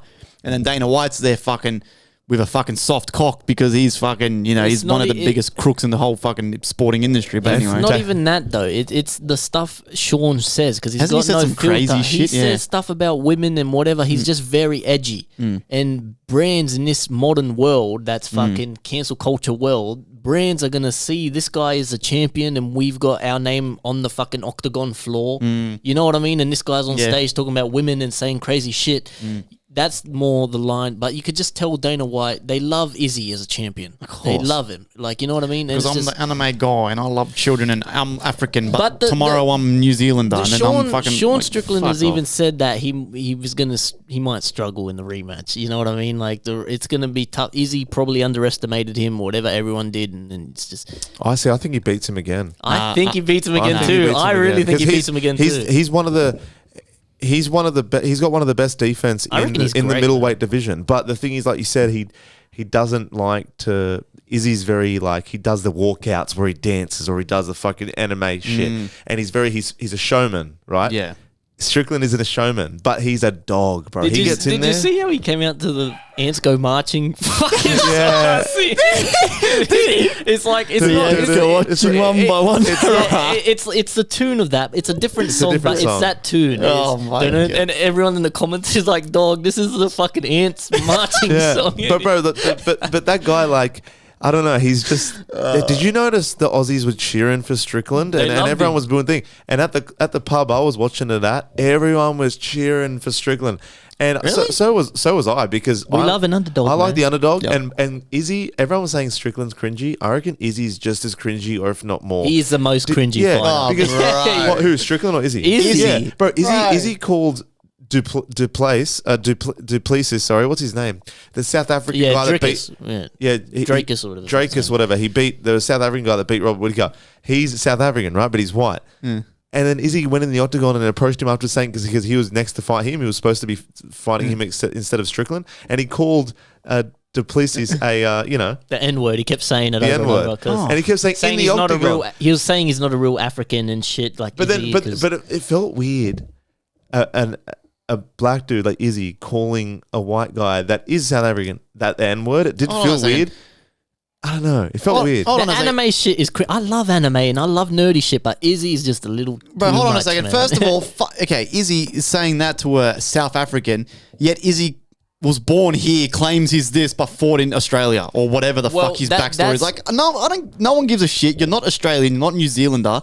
And you're quite clearly African. If you're saying that word, wherever the fuck you're born, go with it. Listen, the beef was that Drakus was saying or whatever before their fight, saying that Izzy's not a real African because he might have been born there or whatever, but then he went off to New Zealand. He's basically lived his whole life. He's a New Zealander. In New Zealand. Done. Right? But that's the beef. And then Izzy got upset saying, like, how can you call me not a real African. That's why he went in the octagon and was saying the N-word over and over again. my God. That's what the thing was. Yeah, it's just cringy, bro. So I was all for Strickland winning, and Me too, man. And I'm very like I know this, like I know these things in terms of like I watch it that much. It's like I'm a fucking trader, but for UFC sometimes, not all the time because I'm always surprised. But I was a bit surprised about that fight, but also I was like, he does stand a big chance. And it's the same thing. I was watching Khabib for years. When he fucked up Conor, I remember I was in Hawaii watching that fight when he choked out Conor. All this Irishman was it was Buffalo Wild Wings, the big bars. There's like a franchise bar there. And all these Irishmen were like, yeah, fucking Conor gonna fuck him up. I was like, you do not what you're in for. Like, you don't know what you're in for because no one watched Khabib, really. Yeah. And he got bashed, bro. And I was like, and I literally got it. I called it. I put money on it, won, and all these other motherfuckers. Look at this, right? This is the Gaethje fight that happened last, right? Look at this. Oh, tick. The only one I got wrong was fucking the main event, Poirier, bro. The only one I got wrong, man. Yeah, because I would have thought Poirier would have won easy. I thought he would have won, but look how much money I got. Derek Lewis with the fucking flying knee knockout and everything. I got everything right, man. How much would you have won there? Oh, it was a couple grand. Oh, a couple grand. God damn! Bro, you would have been $10. Bro, you would have cried. God damn! When Poirier got head kicked, you would have been crying. I had Poirier by submission, I think it was, but God damn. That was very risky, bro. He never submits anyone. Not never. There's a guy.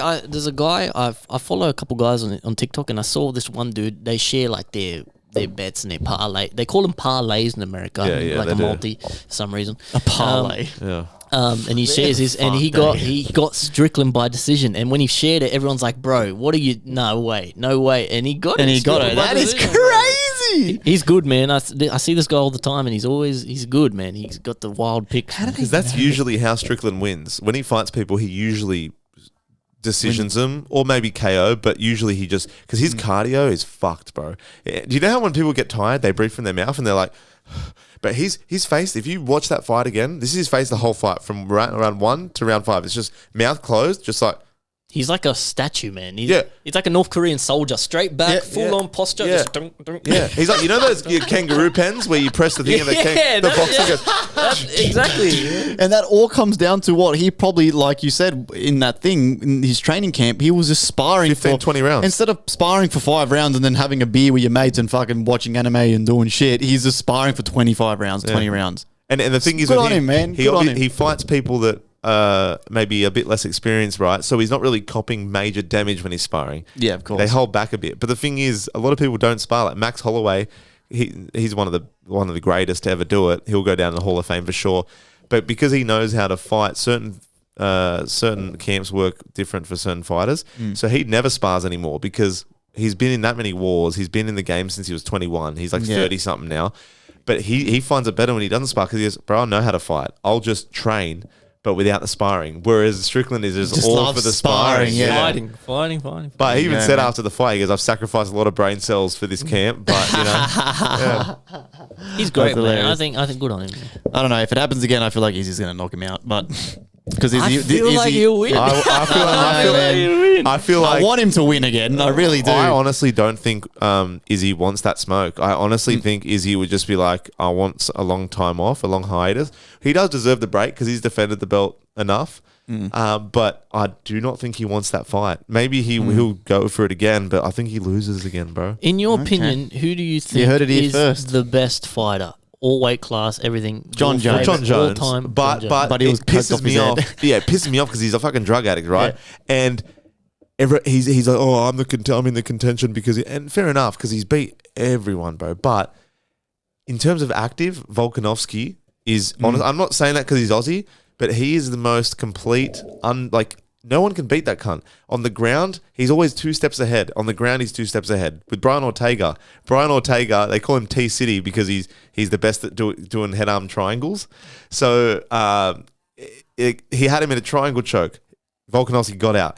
Had him in a mounted guillotine. So he was on top of Volkanovski, guillotined him, and he got out and bashed the fuck out of him. So and he's just he's the best to ever do it. I reckon. What about Mighty Mouse? Mighty Mouse, yes, Mighty Mouse. It's hard. You can't say one. But the top 5: John Jones, Mighty Mouse, Volkanovski, Khabib, Max Holloway. I think. Ooh. Bro, that Mighty Mouse. suplex into the armbar. Is he the still most fighting? No, he fights in one actually. You know that new one one FC. championship thing. They don't get tested for gear there. Not saying he does gear. Oh, okay, but shit. I don't know if they don't get tested, but they're very loose. Lenient, yeah. Oh, wait, okay. USADA's all over Did you it. see that fucking suplex into the armbar thing? Yes. Who does that? Yeah. Like Yeah. that's unbelievable. I think He had Marty him. He Mouse had this guy. I forget who it was, but he had him from behind, and he's lifting him up to suplex, thinking that he's gonna go through with it. So then this guy, I forget his fucking name, but he was a good fighter. Lifts him up, and then when he goes out to catch himself like this, he goes and then grabs that arm that he's pulled out midway through the air. And then turns it into an armbar and just cranks that bitch, bro, Oh my and then God. taps him out. Yeah, Mighty Mouse did that. Mighty Mouse did that. Holy Bro. shit. In midair, he's just like, He didn't get a lot of respect. I feel like because of the weight class. Like it's the lowest. What is it? Featherweight. Bantam. Is it bantam No, or feather? lower than that. Featherweight. Under that. Featherweight. Is that They're the like lowest? they're all like shorts, Yeah, dude. featherweight or Like, bantamweight? I forget. Bantamweight's above it. I think Okay. bantamweight. So is that like isn't my is that like my weight? Like 60 Yeah. kilos? It's, Or is it's that less than 60 It's kilos. less than 60. Bantamweight. less than 50. 60? Bantamweight is 60 kilos. I think Holy the one under fuck. is 50 to something? 59 or something. They're small boys, but they're fucking quick. Oh, they'll fight. They'll fuck fucking you up. quick, Yeah, yeah. fuck yeah. That's But they crazy. don't usually have one punch knockout power. But bro, yeah, he just at that time of the division there wasn't as much competition. But even if there was, he still would have ran over everyone. But you know, God damn. I like Mighty Mouse because he's a small dude too. But yeah, John Jones obviously good. But he could have been so much better if he didn't have all that time off. But it's If he crazy that he focused, comes yeah. back and he beats Cyril Gane like that Yeah. so easily. I Khabib's good, but he's good in a boring way. Like the submitters and the wrestlers is boring. That's what- man. that- It's that's what- fucking boring. Didn't his yeah. ground and pound? The fact that he actually beat people up there? Wasn't Yeah, the that ground fun? and pound's a bit better, but yeah, I guess. Bro, But, Nate I hate the Diaz- ground. Yeah, the ground, okay. like, Nate Diaz was on a podcast, I think, with the Nelk boys, recent. Yeah, so I've seen clips, and he was talking about Khabib. And again, I'm not into the UFC. I don't really I'm not into it. But I don't know if what Nate Diaz said about Khabib was. I know obviously Khabib's fucking great. I'm not saying he's not, right? But Nate Diaz had a hectic point where he was like, bro, Khabib's shit. He goes, this guy is trash. He goes, he acted like he was this and that, but he fought like a lot of nobodies, had a couple of good fights, only wrestled, didn't strike, all this, but that's what Nate Diaz was saying, mind you. And I was like, oh, okay, like what's your take on that? Because you know way more than fucking It's hard I do, because but he did have a few fights at the start of his run of his streak that weren't great fighters. But then in saying that, in the last half of his career, he did fight the who's who, and he's 29-0. He was 30-0 after he beat Justin Gaethje his last fight. He was 30-0. No one's ever done that. Period. So even regardless of like, oh, you did funny on it, he didn't lose. He fought Poirier. He fought Conor McGregor. He fought Edson Barboza. He fought fucking Justin Gaethje at the end. And do you know that cunt is so good? Put it this way. He's so good that his last fight against Gaethje, he had him in an armbar. He was setting up an armbar. Didn't he tell him to tap out or something? No, he had it, right? He had it. He wasn't cranking it yet, but he had it. He knew Justin Gaethje's mum was in the crowd, so he changed up halfway through the armbar and rear naked choked him because he didn't want to break his arm. holy fuck. Because that guy wouldn't have tapped out 8. No. He would have went out, and I think he knew that. Yeah. So, and he did. He choked him out to like He slept cold. him. Yeah, Wow. slept him because he knew Justin Gaethje, and he didn't want to break his arm. So he literally changed it because he had it, and I was like armbar, and then he's like, oop, changed it, boom, and like That's cool though. Like You know what I mean? that's Like, kind of cool. He's It's kind like- of that respectful where Yeah. he's that good in the octagon, but Yeah. he's respectful enough to be like, I don't want to make your mum see this, so That's I'll pretty just put you to crazy. sleep. he's good enough to like do that. Yeah. Yeah. It's just I don't know. I think wrestling's there's boring. something about that religion and the Dagestanian people. If you're like a Muslim, right, you're that of. I mean, there's different variants of Muslim. I have Muslim mates. I used to have Muslim mates that used to drink, and you're not supposed to drink. But if you're a devout Muslim, right, there's so much discipline in that religion, especially that religion, where it's like these fighters aren't going out and partying. They're not watching anime and jerking their dogs off like Izzy. They're not, making. Well, he's got so much money now, but he's still kind of like doing good things with it, right? You got Conor McGregor who's out there doing lines, and he's got his he's got his Black Forge restaurant. He's balling, right? But these Muslim people, they spend their money. Not saying Conor McGregor is not only spending his he must be spending his money on good things as well. You know what I mean? He's got the McGregor fast and whatever the fuck. But I feel like with these Muslim guys, they just train, they're disciplined, and they spend their money on like, you know, all good shit. They have good values, and that's what makes them so dangerous in there. Yeah, I guess. It's like they're kind of like fighting for their religion. Yeah, kind of thing. They just that's all they do, man. Eat, sleep, fighting, and you know. They don't care. And about Khabib's taken on the role of his dad and coaching the guys at AKA, which is like where he trained. So he's like, it's weird seeing all the people that used to train under his dad now train under him. Now he's taken the fucking that's fucking sick. Yeah, I love, bro. I'm a UFC slut, bro. I'm getting into it more. I can't get into it, man. It's growing on me. I don't like violence, even if it's for sport. I don't like it. It's just so like, obviously, I can see the hype for it and the enjoyment for it, but I don't like shit where it's the probabilities like out of whack. You know what I'm saying? Like, like I don't. So, example, footy, Penrith versus Bulldogs. You know Penrith's going to win. Yeah. You still watch the game. Penrith thump them, and you knew it. In fighting, it's kind of like, doesn't matter who the fuck it is. You don't know who's going to win. Doesn't that make it more inviting? I get it, but for me, it's kind of like they do all this training and build up, and Izzy's calling a white guy the N-word just to get slept. You know what I'm saying? Like, it's kind of like, what was the whole point of it? Whereas, like, other sports, it's like, there's no bullshit build up. It's just they play. Done. These guys, like, they make, and I guess you can kind of blame Conor for it. He turned it into like he gave it that WWE side. Yeah. But again, don't get me wrong, I watched every Conor fight just because I thought he was funny.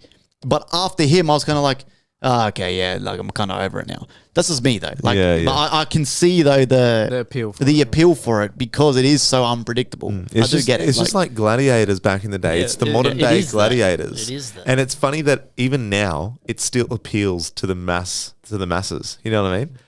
It's entertaining, man. Buy the fucking stock. It literally went live a couple days ago. The merger. Literally, the stock. It's only going to get bigger.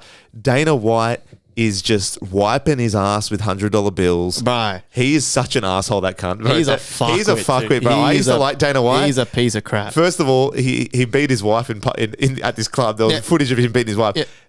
There's this journalist called Ariel Hawani. Oh, yeah, that guy. Yeah. And Dana White hates him because he hasn't conformed like all the other journalists. They kind of, ravage around Dana's asshole and just kind of like do what he says. They do what he says, and they kind of manipulate their own little stories to suit Dana. Yeah, but then Ariel would call it how he sees it. Yeah. And he would be the first to break the news when he found out something was happening. Ariel would be on socials going, news update. This has happened, before Dana could get the chance to get the word out. And he would just there was so many points there where Dana, I can't remember specifically, where Dana White would just try and get him sacked, or you know what I mean, like you really just but he can't. But I feel like when you're a promoter, you are like an asshole. Like it comes with the job, weirdly enough.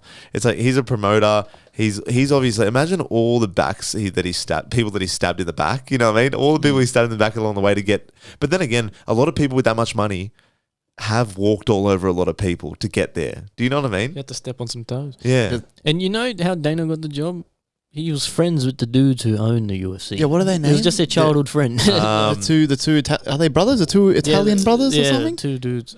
What are they called, bro? Fuck. And they got nothing to do with it. They just go on their yacht and shit. Yeah, and Dana runs it. I forget. I honestly forget. Like, Fertitta, something. The Fertitta brothers. Fertitta brothers. Dana I was think their that's it. childhood friend, and they're like, "You want to do this?" Really? Is that how he got the job? He was their friend. Yeah. And now he's ripping off fighters. Yeah. No tomorrow. What do you think of Tuivasa? Yeah, he got bashed. Overrated. He's overrated is like, okay, not overrated, but like he's never been the most technical guy, and he wants to get fighters out of there quick, smart, because he knows that Can't go the distance. His grappling's gotten better, right? But when you have a 6'7" guy on top of you, like he did on the weekend, like Alex Volkov, he's huge, 6'7", Yeah. bigger frame.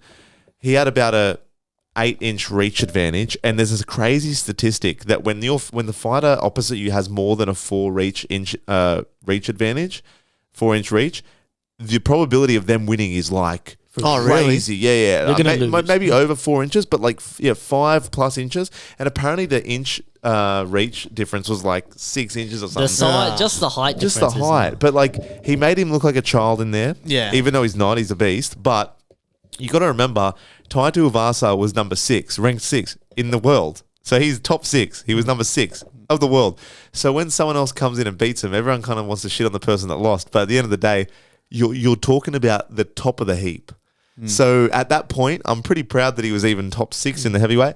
But you're only as good as your last fight, unfortunately, in the UFC. Yeah. But you can't forget all the other guys he's fucked up. He fucked up Derek Lewis with an elbow. And he was the only guy to finish Derek Lewis, by the way. What do you think of the other guy from Penrith, the Latino dude? What's his name? The Pedro? Tyson Pedro, he's a beast. He's mad, he's a eh? beast. I like that. Did you see his celebration? Samurai. Yeah, he did this. And the guy that he versed, he was being a gronk when Bruce Buffer was calling out his name. He was doing this like, oh, like I'm scared. He was like, No, oh, and he and got I was bashed. like, you motherfucker. And he got knocked out. And then after, he was like fucking Samurai, put it in. And apparently Tyson Pedro thought, right, in the press conference in the before the fight, he thought apparently his opponent that he was fighting said something about the journalist's wife that asked him the question or whatever. But then Tyson Pedro thought he was talking about Tyson's wife. So Tyson Pedro goes, man, you talked about my fucking missus. You're going down, bitch. So he harbored this like anger. And it turns out the guy, the journalist, like that interviewed Tyson Pedro after the fight, goes, hey, I think he was talking about my wife and not yours. And he goes, oh, well, fuck, it gave me ammo at least to want to hurt him. He goes, I feel sorry for him if he wasn't talking about my wife. Holy, that's why because he wanted to hurt him. Yeah. I think Penrith is mad. We're good fighters, man. We've got fucking heaps of dudes in the Oh, yeah. UFC. They would just love fucking getting on bags and punching on, bro. We've been doing it for fucking ages, bro. That's fucking hilarious. Yeah, that guy's Latino too from Penrith. Good shit, man. Good seeing the Aussies doing good, he's man. Latino, he's not fob. He's half. He's Because half. he's got Pedro's, tribal. He's got He said, I looked him up. He's half. I don't know if it's, I can't remember where from, but half Latino, half island. Okay. Which is an interesting mix. yeah, it is. I've got one point that I want to bring up just for the shits and gigs because we're trudging along, eh?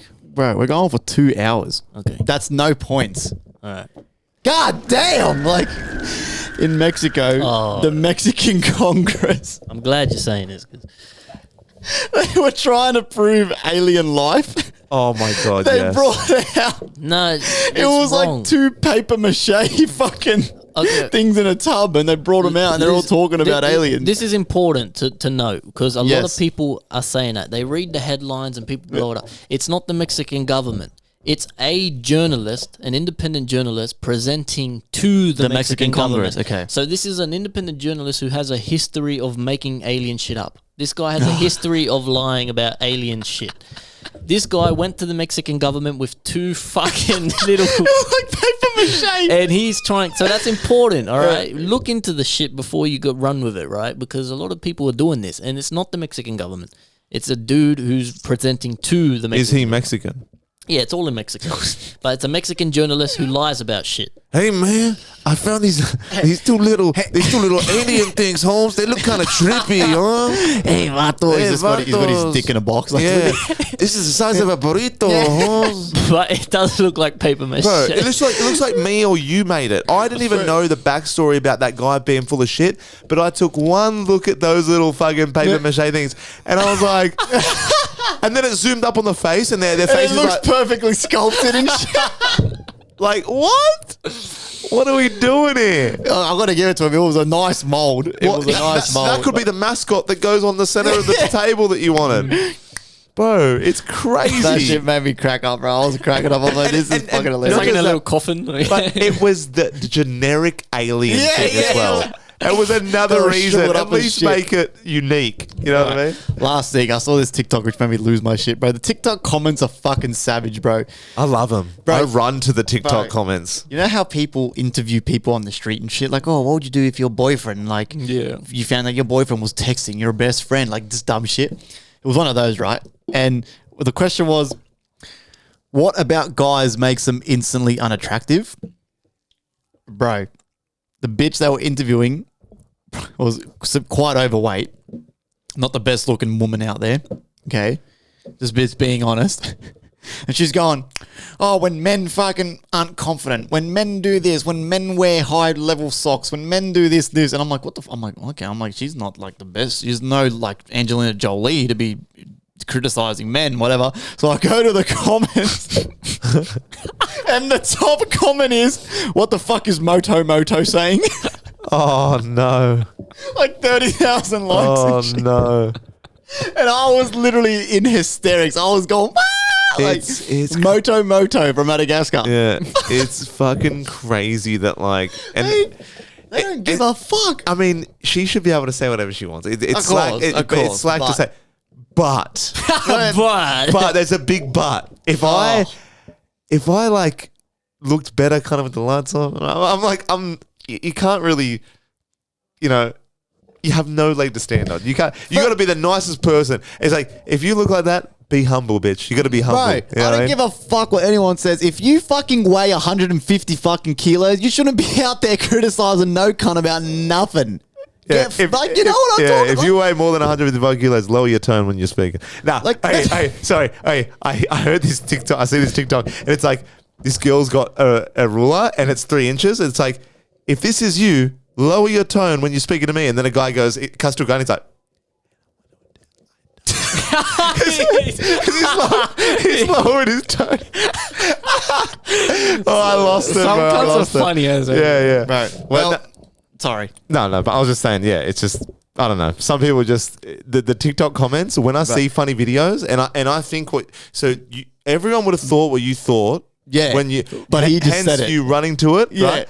And then It's the first so thing. many, but some of them I feel like should be comedians, bro. Like some of them, I literally sit there cracking up, Bro, like, they make me fucking laugh. and some of them are like, I broke my ankle running to the comments section. Yeah, Like, bro. And there's some videos where the comments, bro, it's just like, oh my God. And I'm just in there fucking losing my And I always think shit. about the girl or the guy that posts that video. Imagine their notifications. Oh. It's like one comment I spoke about last time where on the Ice Spice and Pink Panther song, they were going, oh, Like, shit, this is cute. crap. And the guy's like, they both ass.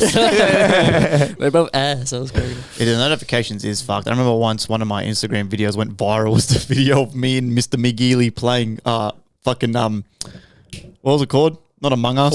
Four Guys, bro. It got like fucking 15,000 views, 100 whatever wow. comments in like a couple minutes, bro. And I'll never forget it. I'm trying to sleep, mind you. I posted the video at 8 p.m. I'm in bed at like 10 past 8. Put my phone down, and it just started going like it was ringing. It was going like. I'm like, what the fuck? Who's ringing me? I lift up my phone, and it was just Instagram. And I was like, wow. oh my God. And it was just a video of me and Mikey screaming in the mic playing fucking Four Guys.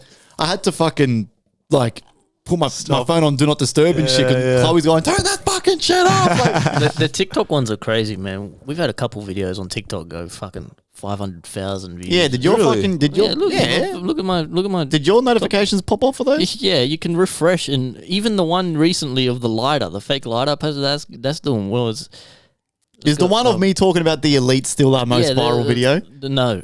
No? The most viral one is the GTA leaks one. Look at Oh, the bro, top I got three. I got roasted for that as well. Wow. Hey, you fuckwits. Can you make this a clip, please? Hey, you fuckwits that roasted me about GTA. Guess what? All those leaks got fucking confirmed, you fucking wank stains. Suck my fucking nuts. Damn. Clip that. You fuckwits. Fucking try to talk to me about gaming, you fucking motherfuckers. I know my shit, boy. Woo! That's a clip. Clip it. Please. Damn. Clip it. Well, with that, that's it, I think. That's it, I think. We're done, man. Yeah, man. That's a solid effort. Salute. When we on a roll, Bro. we are on a roll. It's a good day, man. We could go for like 4 hours. Like, quickly, we need a plan. Next Special episode next Everyone, week. we Yeah. need to come up with an idea. It doesn't matter how outlandish it sounds. Say it in the inbox. We need to discuss. We've got a week to discuss and plan and make something happen. It doesn't have to be crazy. It doesn't have to be crazy. Did Mo B did he want to come on or no? Yes. Yeah, we were supposed to have Moby on, but because we couldn't record on the weekend, I'll try tee up. We got to do that Friday night though. So If not, he can come whenever. Like, Yeah. But if you guys can for next week, keep Friday night or Saturday during the day free. okay. Because then Moby, because he does live like towards the city, so it is a mission for him. Yeah. But again, if he doesn't come, whatever.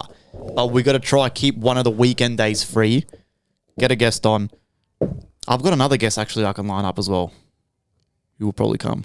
Yeah, nice. So we just got to come up with an idea. Done. We can drink like Himalayan goat piss or something. Himalayan goat piss.